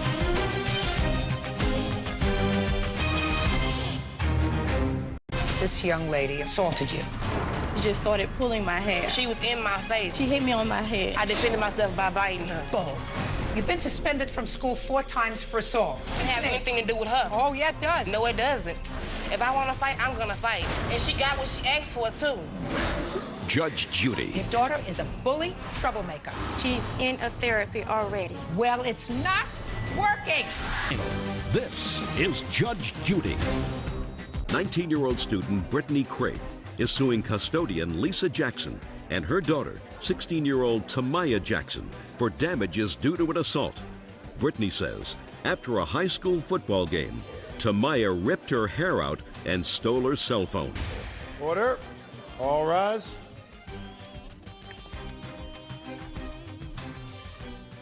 That's case number 440 on the calendar in the matter of Craig versus Jackson. Parties have been sworn in. You may be seated, ladies. Have a seat. Miss Craig, it is your claim that this young lady over here assaulted you after a sporting event. Mm-hmm. When was this event? This was on November the 12th, 2004. Where? At Washington Marion High School in Lake Charles, Louisiana. Is that where you live? No, ma'am. I live about 2 hours away in Baton Rouge, Louisiana. You got there by bus? Or it was a charter bus. It was a lot of us that came up. It was like a football game that see who goes to a championship or whatever. Whose team won? My high school. So you were pretty happy? Yes, I was pretty happy. Your team lost? Yes, ma'am. You were not so happy? No, ma'am. According to what I read, your brother is also on that team. Is that right? Yes, ma'am. So, Miss Craig, what happened after the game? After the game, me and my friends and a couple of us who were riding on the bus, we were walking back to the bus.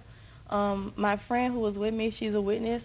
Well, she was pretty excited because her brother plays on the team. And we were all walking from out of the gate, and this lady, she comes from nowhere, and she's like, "You better get on that bus." And I turned around, and I was like, "Why are you talking to us?" And before I can finish talking, this girl hits me. Where did she hit you? She hit me on my head, and I just remember falling back like this, and she just started pulling my hair.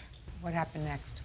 I can just feel her just pulling in my hair. It all went by so fast. I dropped my phone. I didn't know I had dropped it at the time. By the time I got on the bus, I decided to call the phone just to make sure it was missing and not with me at the time. And I called the phone. She picked it up, and she said, "You want to come over here and fight? This phone belongs to Lake Charles. This is not your phone anymore." What kind of injury did you suffer, Miss Craig? There wasn't any type of bruises or anything. She just pulled out my hair. Pulled out a clump of hair? A lot of hair. I have pictures to show that also. Can I see it, please? Sure.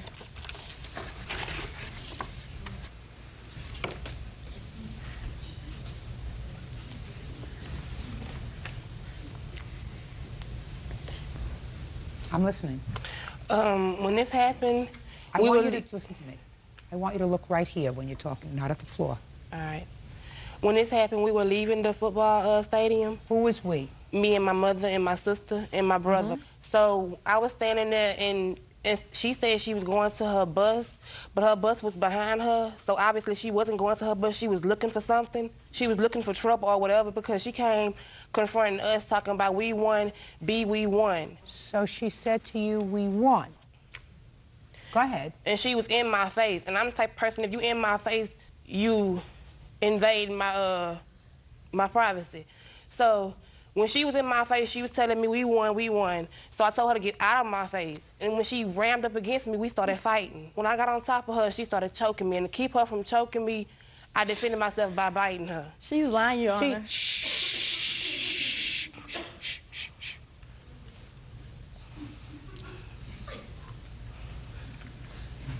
Do you think I believe you? Do you think I believe you? No, I don't know if you believe me or not. Don't know. You're going to find out. Hello, Your Honor. I'm the witness, Nakia. And Nakia, you have a last name. Nakia Porter. And just as Brittany stated, it was my brother that played on the football team, and Brittany just attended the high school. So I was the one that was saying, yeah, we won, and we were going to the championship. And that's when... So you were excited? Yes, ma'am. I was excited. I was the one saying, yeah, we won the championship. I was nowhere in her face. We were walking to the bus. And that's when Tamaya approached Brittany and hit Brittany. So Brittany wasn't saying we won. Saying anything. Miss Jackson, you want to say anything? Yes, Your Honor. I want you to be very sure of something. Yes. Certain things make sense in the scheme of life, and certain things don't make sense in the scheme of life. So if you're not going to tell me what happened on the 12th of November, based upon what you observed, and if you're going to try to cover for your daughter, I suggest you say nothing. Do you understand? Yes, sir. You have anything you want to say to me? I sure do. How many times was your daughter arrested prior to November 12th? Once. For what? For stealing some shoes. And how many times has she been suspended from school? Oh, about 4 times. Now, you want to know something? I don't have any of those records. But I can tell from her attitude, from the way she holds herself, that she's a troublemaker. You want to know how? Because I've been in the business longer than you've been her mother. So I know she's a troublemaker. Now, how many of those suspensions from school, which are very easily verified, have been for fighting? All of them. How'd I know that? I ask you these questions before you go to testify, Miss Jackson, so I don't have to humiliate you. Do you understand? Yes. You still want to talk to me? Yes. I'm listening. Okay, first of all, Brittany should have never came to where we were at to fight with Tamaya. She is the one. She had a purse in her hand swinging it in Tamaya's face. Bull. Didn't happen. Yes, it did, Your No. Honor. Yes. Didn't happen. Didn't happen. Your daughter is a bully troublemaker. Young lady. You've been suspended from school 4 times for assault. But me Did being, you learn the foot? Did you learn me the being suspended Listen doesn't have to me. anything to do with her. Listen to me. Oh, yeah, it does. No, it doesn't. Got it? Because for one Got thing, it? by her being 19 years old, I'm 16 years old. She don't have no business fighting me anyway. You outweigh her probably by 40 pounds. It don't matter though. You outweigh it her don't probably matter by though. 40 pounds. And she got what she asked for too. Judge Judy continues in a moment. Your daughter has some serious personality disorder, and maybe it has to be addressed with not only therapy, but medication. She's in a therapy already. Well, it's not working. And later today, Your mother gave you the money because your great aunt hit you on the head with a broom before she died? 4 days before she died, yeah. You better get a life. real cases, real people. Judge Judy. 19-year-old Brittany Craig says 16-year-old Tamaya Jackson beat her up after a high school football game. Tamaya claims Brittany was in her face. Miss Jackson, you're not going to have any pleasure from this girl unless you take her by her hand and get her involved in some serious therapy that she's perhaps going to learn from. Otherwise, you're going to be cleaning up after her messes for a very long time. Your Honor, And I I'm do speaking- not clean up behind her messes. She's in a therapy already. Well, it's not working. And if you make excuses for her bad behavior, it will never work. I do not make excuses for her bad behavior. Well, you did today. Excuse me, can I say something? Sure. What I do is on my own. If I do it, I'm gonna do it because I want to do it, not because anybody tells me to do anything. I don't need a therapist for nothing. If I want to fight, I'm gonna fight. If I don't, I'm gonna leave it at that. Got it? Got If it. you don't get it, you should get it.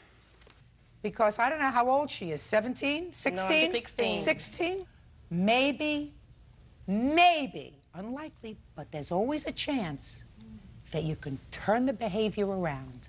You won't have that chance unless you understand that your daughter has some serious personality disorder that really has to be addressed. And maybe it has to be addressed with not only therapy, but medication.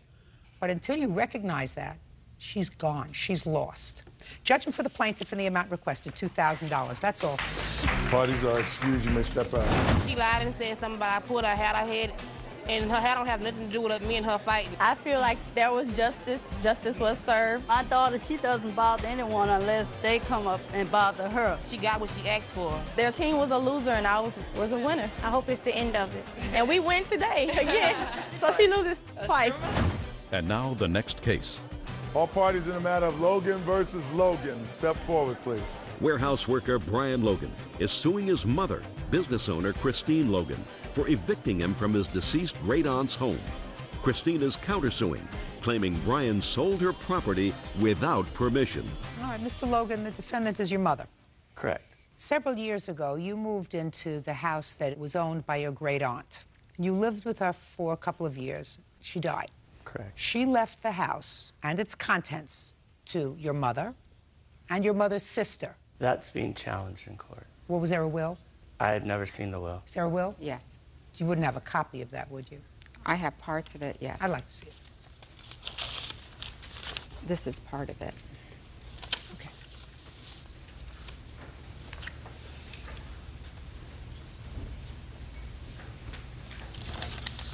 Is your son's name mentioned anywhere in this will? Nowhere.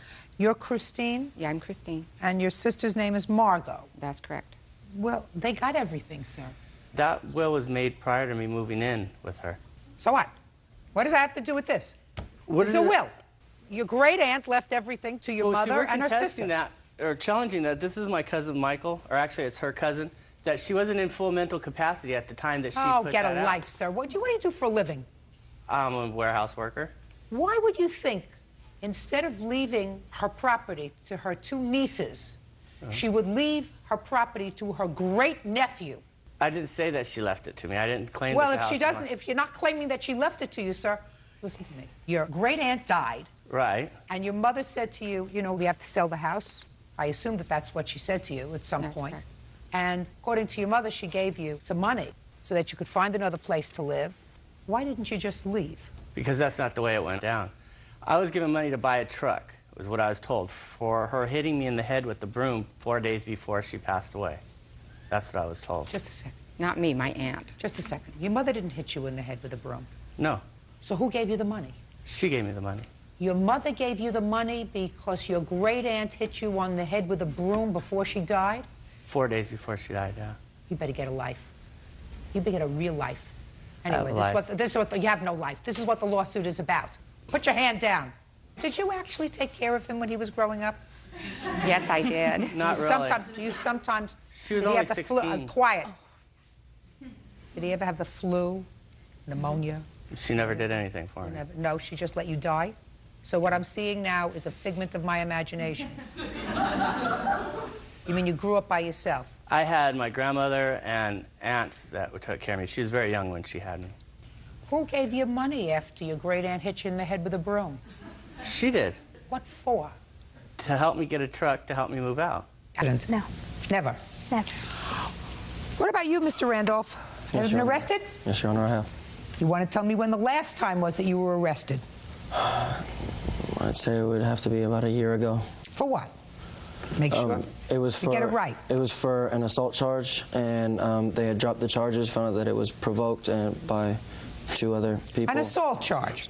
And when prior to that incident a year ago were you arrested? I was arrested about 6 months before that for an auto theft charge. My friend had broken into a car. That was also somebody else's fault? It was my fault for sitting in the car. So that was 6 months before. Now let's go back immediately prior to that, sir.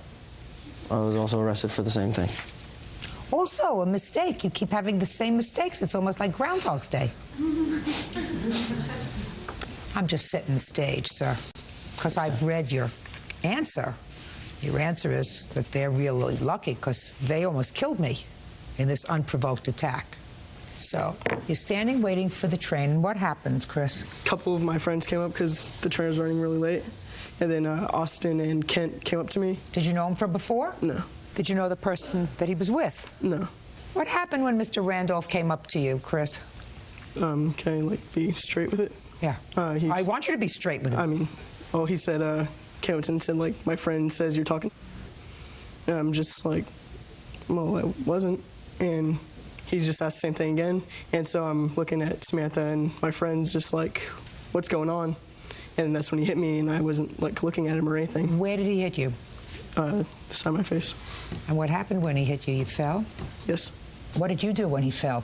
I screamed, and I was looking in my purse for keys or something to defend him with. Did Mr. Randolph back off after he hit him? No, he lunged forward like he was going to kick him while he was on the ground. And so you got scared? Yes, I got scared, and that's when I stabbed him. I just nicked him. Apparently, it was only a 1-inch wound. Tell me your version, sir.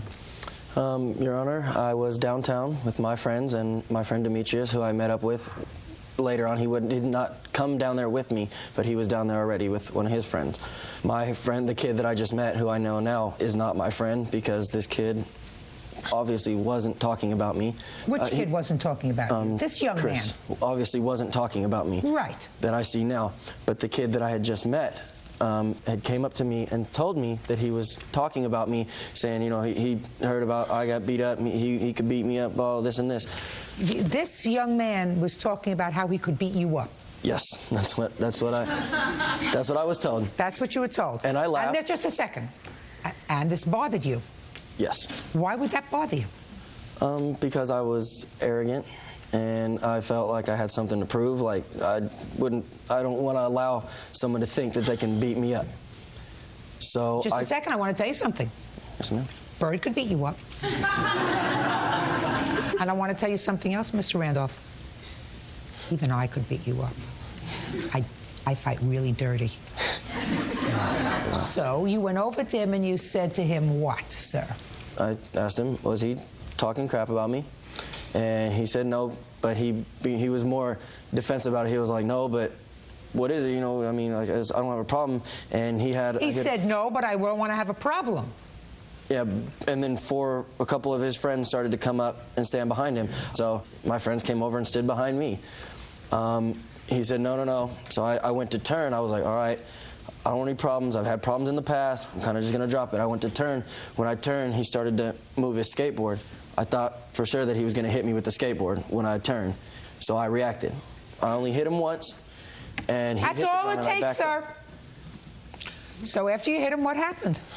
I fell to the ground, and she stabbed me, Samantha. She proceeded to run onto the light rail. She stabbed you? Yes. That's what happens. Crap happens. He hopped up immediately and ran after her on the light rail when he covered her body to protect her from about 6 or 7 other gentlemen that were pounding him in his head. These other 6 or 7 gentlemen, who were they? Some of them were friends with me, some of them I didn't even know. Judge Judy continues in a moment. I ask why a 15-year-old girl is not carrying a lip gloss at the ball, but she's carrying a steak knife in her purse. I want to tell you something. This is not a 1-inch gash. I want to tell you something. I don't care if it's a 1-inch gash or a 6-inch gash. He's a big troublemaker. Put your hands down. And later today. He threatened me. No, listen to me. He did not threaten you when he gave you the $1,000. He was restraining me in his home. Real cases, real people. Judge Judy. Chris Casimir says fellow student Austin Randolph assaulted him at a train station. Austin says during the fight, Chris's girlfriend stabbed him in the heart. Now, aside from the fact that at age 18 you've developed quite a criminal history, you don't appear to be an unintelligent person. I mean, the fact that you're dumb doesn't necessarily make you unintelligent. You can speak. So, but for the fact that you went up to this young man and started up with him, would any of this have happened? No, it would not have. There you go. So whose fault is it that you got stabbed in the heart? It's mine. Perfect. I love it. And whose fault is it that he got pummeled to the ground? Mine. There we go. Can I see your medical bills, please? Now you got it.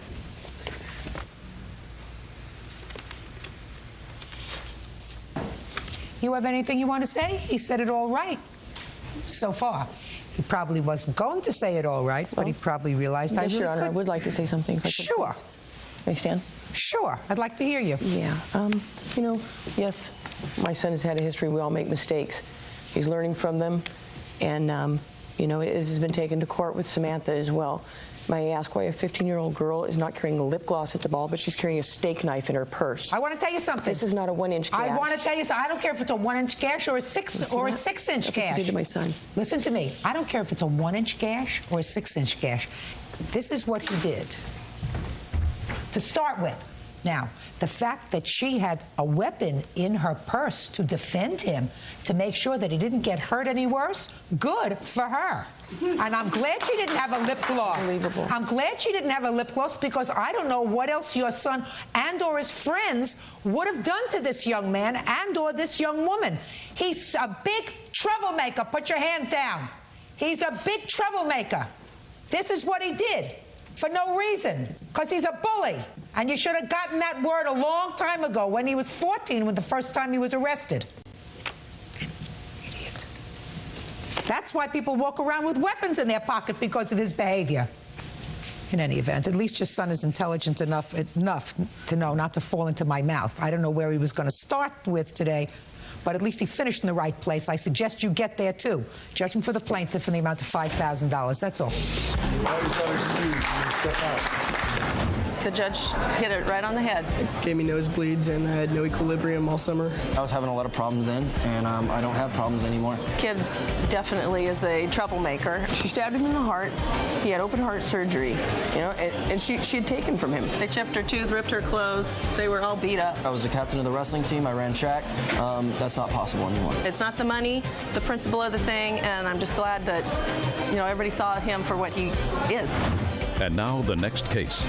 All parties in the matter of Grandy versus Green. Step forward. Truck driver Scott Grandy is suing his ex-girlfriend, bank representative Jennifer Green, for a loan to move. Jennifer says Scott forced her to take the money. Mr. Grandy, you and Miss Green dated for a period of time, and you claim that while you were dating, you made a loan to her in the amount of $1,000. That is correct. And then Miss Green decided to reconcile with her husband. You want your money back. That's correct. Ms. Green says that there was no way this was a loan, this was a gift, and there was never any agreement for her to repay you. So when did you start to date Ms. Green, and was she married at the time or just separated from her husband? At the time, I thought she was divorced, but I don't know if that's a fact. Where did now. you meet her? Well, I met her through mutual friends at the bank that she worked at. Give me the month and year. June 2003. Tell me about this loan. She wanted to borrow some money. What did she need the money for? To pay probably rent and bills. I didn't really go into too much of what she needed to pay. Did you give her a check or cash? Cash. And what agreement did you make with regard to her repaying the money? Well, we were dating at the time, so I just said, hey, Jen, you need the money, you need to pay some bills. Do what you have to do, just repay me back, when you can, pretty much. Because you're dating at the time, I'm not really thinking, you think you're going to have a relationship that may, it's probably going to go further or whatever, and I didn't really put a time limit on it. Right. Actually, Your Honor, we started dating roughly October of 2004 after I was separated and going through my divorce. During our relationship, there had been a few instances where he'd been verbally abusive. I'm not interested in his being verbally abusive. Okay. When I had gone to his house to tell him, you know what, it's over, we're done, he pushed an envelope across the table at me, and I said, I don't want what you have to give me. We had a discussion, and then he opened the envelope. He handed me, or he put on the table this note here and $1,000 in cash. Let me see the note.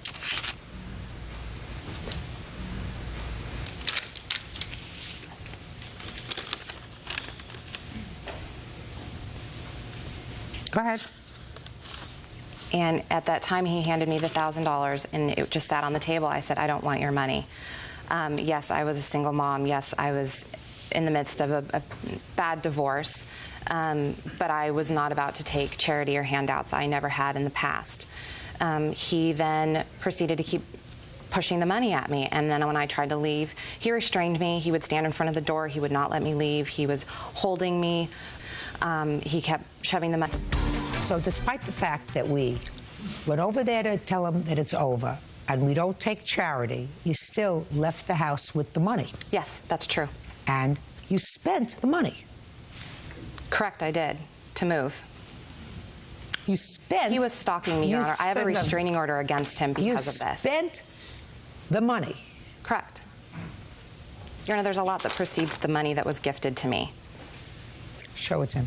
I'm not saying it wasn't a gift. I'm just saying that you weren't a very smart gal to take it.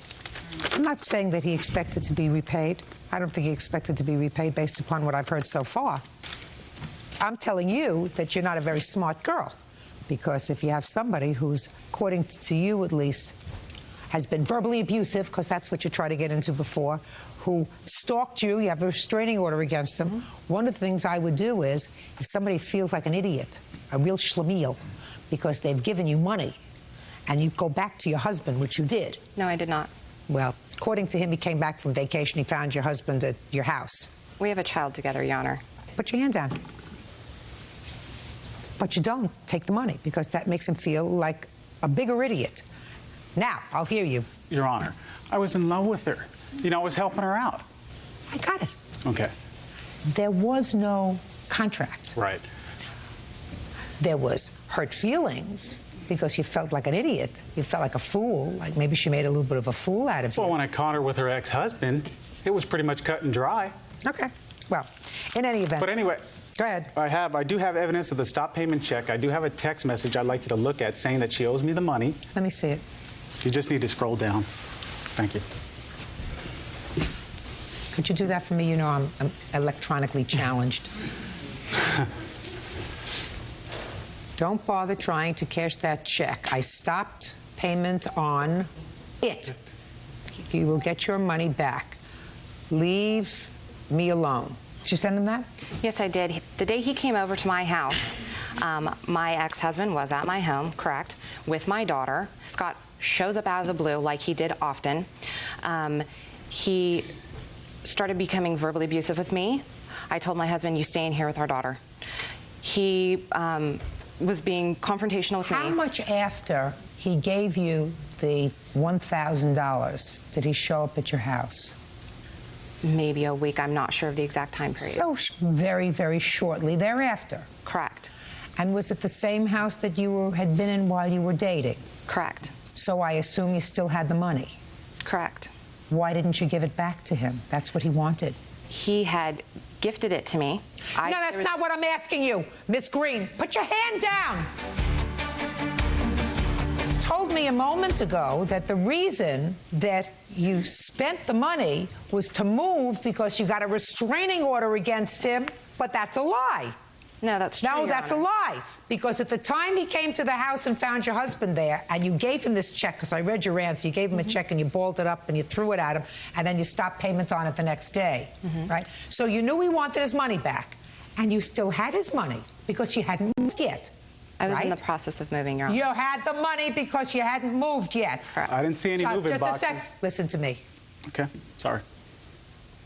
What I'm telling you is, you don't get off easy when you're a user. And I don't buy the fact that somebody forces you to take $1,000 or any money. He was threatening me, Your Honor. What? He threatened me. Listen to me. He did not threaten you when he gave you the $1,000. He was restraining me in his home. You were in your car. Throw it out the window. Throw it out the window. And when he came to your house and he wanted his money, what you do is you say, here's your $1,000. Put your hand down. Sorry. Here's your $1,000. Don't bother me or my family anymore. You don't be a stupid taker. And take the $1,000 and say, now I'm going to get a restraining order that makes him feel like a fool. More of a fool than he already was. So you're not a nice person, amoral, but she doesn't owe you the money because it wasn't a loan, it was a gift. Grow up. It's a gift. Keep your money where it belongs. That's all. Case is dismissed. Parties are excused. You may step out.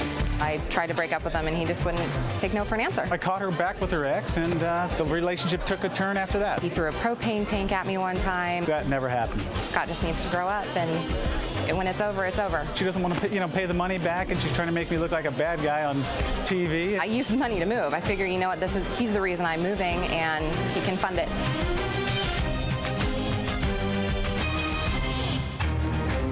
she was doing her job. You are an interior designer. I decided to hire her. But was he doing a job on her? He took you for well over $10,000. I paid her in full. I don't buy it. Show me your receipts. I have something better than that. I have the results of a polygraph test. Nobody wants to see your polygraph. It doesn't hold any weight with you, Your Honor? Judge Judy. I think you're a thief and a con artist. And I don't. You are an interior designer. Yes, ma'am. According to your complaint, you met the defendant in a rather unlikely place, at a gas station or something like that. You struck up a conversation. Always a bad idea. And according to what I read, he took you for well over $10,000. He engaged you to decorate a house for him. You did. You furnished the house for him. He never paid you and took off. In addition to that, he stole some gift certificates that you had. That case is not really before me because according to what I read, Mr. Kelly, did you plead guilty to that theft? I did, Your Honor. You did. Mr. Kelly says that you actually owe him money because he paid you for the furniture and he never got it and just decided to chalk it up to a bad experience and moved on. Is that right, sir? Pretty close. But he is counterclaiming.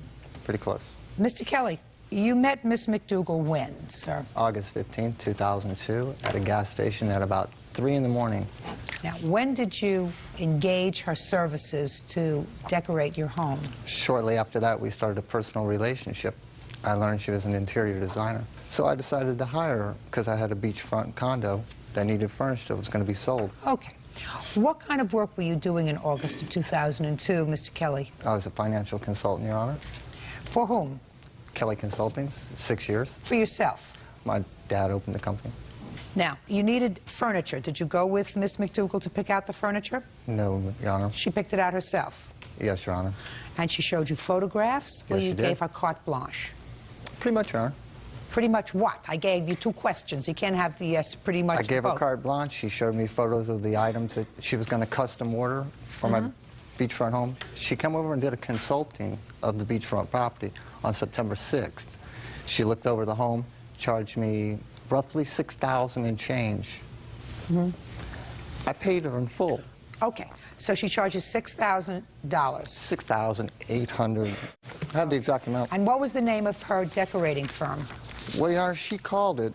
I don't care what she called it. What did she tell you? Because she made out your check. Margaret McDougal Interior Design. Fine. I personally paid her, not to a company, because she was unemployed. Just a second. So when you say you personally paid her, what does that mean? Western Union earned her money. Show me. Sure.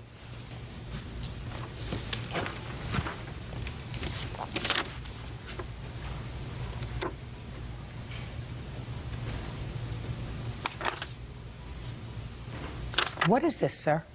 That's a copy of the Western Union payments to Miss McDougal. Show me your receipts from Western Union. Your Honor, here's also my copy of Western Union. These are the printouts they give you at AmSouth when you pick up a Western Union. I sent her the money, she picked it up. There's a copy of her transactions, there's a copy of my transactions over the course of time. I don't buy it. You want to know why, sir? Why, Your Honor? Because you're a financial consultant. I've been alive a very long time. When I pay a decorator, I pay a decorator by check. You get an invoice from a designer. The invoice is number 634. You say invoice number 634, $6,000. You pay him by check. You have a copy of the check. Financial advisors don't deal in money orders. People who don't have checking accounts deal in money orders. And people, listen to me, sir. I don't buy it. Got it? Good. So, do you have a canceled check that you gave to Miss McDougal for any of this furniture? I have something better than that, Your Honor. Yes. I have the results of a polygraph test. I'm not interested in your polygraph test, or take it and throw it in the garbage. Polygraph tests are inadmissible in courts. Now, you claim that you purchased this furniture for him. You laid out the money. Yeah. You had the furniture delivered to him. No, actually, he picked it up. Where did he pick it up? At my place of business. Show me proof that you ordered furniture for him, and show me proof by way of a receipt signed by him that he picked it up. Yes, ma'am. Good. That's all I want to see. No problem. Good. And while we're at it, Mr. Kelly, while she's looking for those things, I want you to tell me about stealing over $5,000 worth of gift certificates. Gift certificates that belonged to Miss McDougal. So I'm asking you where you stole them from. My contention was I didn't steal them, Your Honor. Did you tell the judge you stole them? No, Your Honor, I pled out in the interest. Pled out, sir, means you pled guilty. Right. You weren't lying to the judge when you pled guilty, were you? It was in my best interest. That doesn't answer my question, Slick. Well, Your Honor, there's such a thing called a no contest plea. So in best interest, I pled no contest. If I took it to jury trial, I very easily could have got a lot of time. I took a polygraph, but nobody wanted to see the polygraph. You're absolutely, nobody wants to see your polygraph. Administered by a doctor, court recognized. Doesn't matter. Court doesn't recognize polygraph experts, sir. I thought they did in civil matters. I didn't know. No, they don't. Okay. It doesn't hold any weight with you, Your Honor? It doesn't hold any weight, and your story doesn't hold any weight, Mr. Kelly. Judge Judy continues in a moment.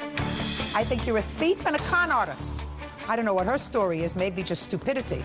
But I don't believe a word that comes out of your mouth. Neither does Officer Byrd. And later today, I want you to look up and I want you to say, thank you, Lord, that this dame only cost me $750. Trouble with a capital T is this lady. real cases, real people. Judge Judy. Margot McDougall says ex-fiancé Michael Kelly owes for her services as an interior designer. Margot also says Michael stole over $5,000 in gift certificates from her purse. When was the last time you were incarcerated? 1998. For the record, you want to tell me for what? Violation of probation. What was your original crime? Grand theft. Grand theft. Grand theft of what, sir? Value over... is not an answer. What did you steal? I'm not sure, Your Honor. It was so long ago, 7 years ago, 8 years ago. It was monetary, though, money. What kind of sentence did you receive when you pled guilty to stealing her gift certificates, sir, out of her pocketbook? Your Honor, I received a 18 months probation, early termination upon a determined amount of restitution. And how much restitution did you make, Mr. Kelly? I agreed to $7,200 and change. Did you make that restitution? I have a period of time to do it, Your Honor. And if you don't make that restitution within the period of time, you go to jail. Is that correct? For 18 months. 18 months. Sounds perfect to me. And how much longer do you have, sir, before you have to make this restitution? I have about another 15 months to go, Your Honor. Good. Hope you're working. Are you telling me that he picked up a sofa? Actually, it was some modular kind of a sofa. It was in 3 pieces. Your Honor, you have the purchase orders in front of you. You might find something interesting that they're numbered 755, 756, and then they go to 758. There's not a 757. I have 757. I have the original purchase orders. Can I see it, please? Certainly. Yeah, you'll find something interesting in that. On 757, there's an item there that weighs 500 pounds. Now, you might take a good look at me, Your Honor, but I don't believe me and Miss McDougall can pick up a 500-pound entertainment center. I didn't claim that you got it, either. I signed it, Your Honor, the same day as the other purchase orders. You'll see where she thinks that recognizes me picking up the items. What I want to see from you are the days that he picked up the merchandise, where he signed for the merchandise. When you pick up merchandise, somebody signs for it. The bottom of those, they're actually on the yellow copies. That's all that I had him sign for. And just a sec. Would you ask her to show me what she's talking about? He's got these signs, and some of them are signed 9/17, 2002. They're all signed same date. Right. And that's not what I'm looking for. I'm looking for the date he picked them up. I'm sorry, Your Honor, that's the only time that I had him sign for him because... Listen, you made a mistake. He represented himself as an attorney, Your Honor. He represented that he was all these things. Are you a business person? Well, I was going to school and I was opening a business with a partner all at the same time. And I was really busy. You got conned. I know that. You got conned. Hopefully you can get your $7,000 back. Because I don't think Mr. Kelly wants to go back to jail, do you? No, Your Honor, but I'd like my consulting fees back from her. I don't believe that you paid it, sir. I think you're a con artist. I think you're a thief and a con artist. I don't know what her story is, maybe just stupidity. But I don't believe a word that comes out of your mouth. Neither does Officer Byrd. Anyway, your counterclaim is dismissed. Mr. McDougal, unless you have a receipt that he signed when he picked up this stuff at the warehouse, you have no claim against him. He picked it up and received it on the 17th. Shh. Your Honor, if you believe that... Just a second. He picked it up right here. If you believe that, Your Honor, on the 24th, we went and got a marriage license. Oh, He picked it up right here. Do me a favor. Show him Picked the door. up M. Kelly, and he signed it. Parties are excused. You may step out. I'm really glad that Judge Judy showed that Mr. Kelly was actually a real con artist. I think Judge Judy was a little rough on me. She didn't look at the polygraph exam. He conned me for those things, and he's conned me for more than that. We had a marriage license, and the reason we broke it off is because she lied about her age. She was much older than she presented herself as. Couldn't find him until a year and a half later, where he had done the same thing to another woman, met her at a grocery store with him. That's where I saw him. Well, the allegations are unfounded. I might be smooth, that'd be the word. But don't hate the player, hate the game. And now the next case. All parties in the matter of Kinsberg versus Merrick. Step forward, please. 58-year-old toy store owner Barry Kinsberg is suing his ex-girlfriend, 39-year-old receptionist Laura Merrick, for an unpaid loan to pay her rent. Laura says Barry offered her the money. Mr. Kinsberg, you claim that you made a loan to Miss Merrick because she needed money to pay her rent. Miss Merrick acknowledges that you gave her some money. The operative word in her answer is gave. She said it was a gift, that you insisted on helping her out because you didn't want her to move away. Is that right? Yes, that is correct. How do you know her, sir? My condo needed repairs, and Laura was the receptionist, and one of my utilities kept breaking down. So we got into this more or less, we had a dialogue around... When did you meet her, Mr. Kinsberg? May. And did you begin a social relationship? We had a talking relationship, and then after that we arranged to have a first meeting. And where did you go on the first meeting? Actually, we went to a diner, Your Honor. When did you have your first social encounter at the diner? I think it was June. Beginning, middle, or end? The beginning. And when did she ask you for money? The next date, she was intimating that she had financial problems, Your Honor. Was that also in June? Yes, Your Honor. What kind of financial problems were you having? I was not having any financial problems. I was thinking about possibly moving back to my home state of Colorado. I did not want to start a massage therapy practice in New Jersey, which is where I'm living now, and I did not ask him for help with rent. That's not true. Well, what did you take the money for, Miss Merrick? We were dating. We were dating for about month and a half, and we have a lot in common. I didn't ask you whether you had a lot in common. I don't give a rat's behind what you had in common. I want to know what you took money from him for. Well, we were dating. We had a good relationship going. Did he give you this money all at one time? Yes, he did. Okay. He offered it. He offered it to me. Barry Kinsberg says ex-girlfriend Laura Merrick owes for a loan to pay her rent. Laura claims Barry gave her the money to keep her from moving out of state. He took out his wallet and said, here, I want you to have this. Is that how it came about? He kept asking me about what I was going to do. I told him I hadn't decided it. I wasn't sure. You mean about moving back to Colorado? Yes. And then he basically said, let me, I think he was trying to persuade me to stay, and he offered, he's like, let me pay your rent for you, and he even offered. Oh, just a minute. So he said to you, let me pay your rent for you, and you said, I said, no, I don't want you to do that, because I don't take money from men. Come about with us. I mean, he was talking about me moving in. I'm like, okay, maybe this could be something more permanent. How much did you give her? $715, Your Honor. How old are you, Mr. Kinsberg?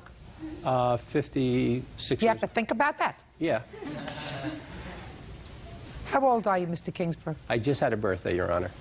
Just turned 58. And how old is Miss Merrick? She's 39. Have you ever been married, Mr. Kinsberg? Yes, Your Honor. For how long? 25 years. Divorced, widowed? Divorced. When were you divorced, sir? Last October, Your Honor. Mr. Kinsberg, what I want you to do is look at me. I want you to look up and I want you to say, thank you, Lord. that this dame only cost me $750. Do you understand? $715. You got a bargain. Trouble with a capital T is this lady. Tell me, Mr. Kingsburg, how it came about that you gave her $715? She required this money. Well, tell me what she said to you and what you said to her. She called me and says to me, during the course of dating, the couple of dates we went out on, she needed to borrow money.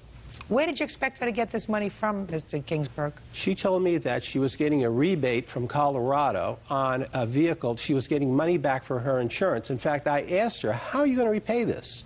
And she said to me, I can repay this because I'm getting a rebate on auto insurance from Colorado.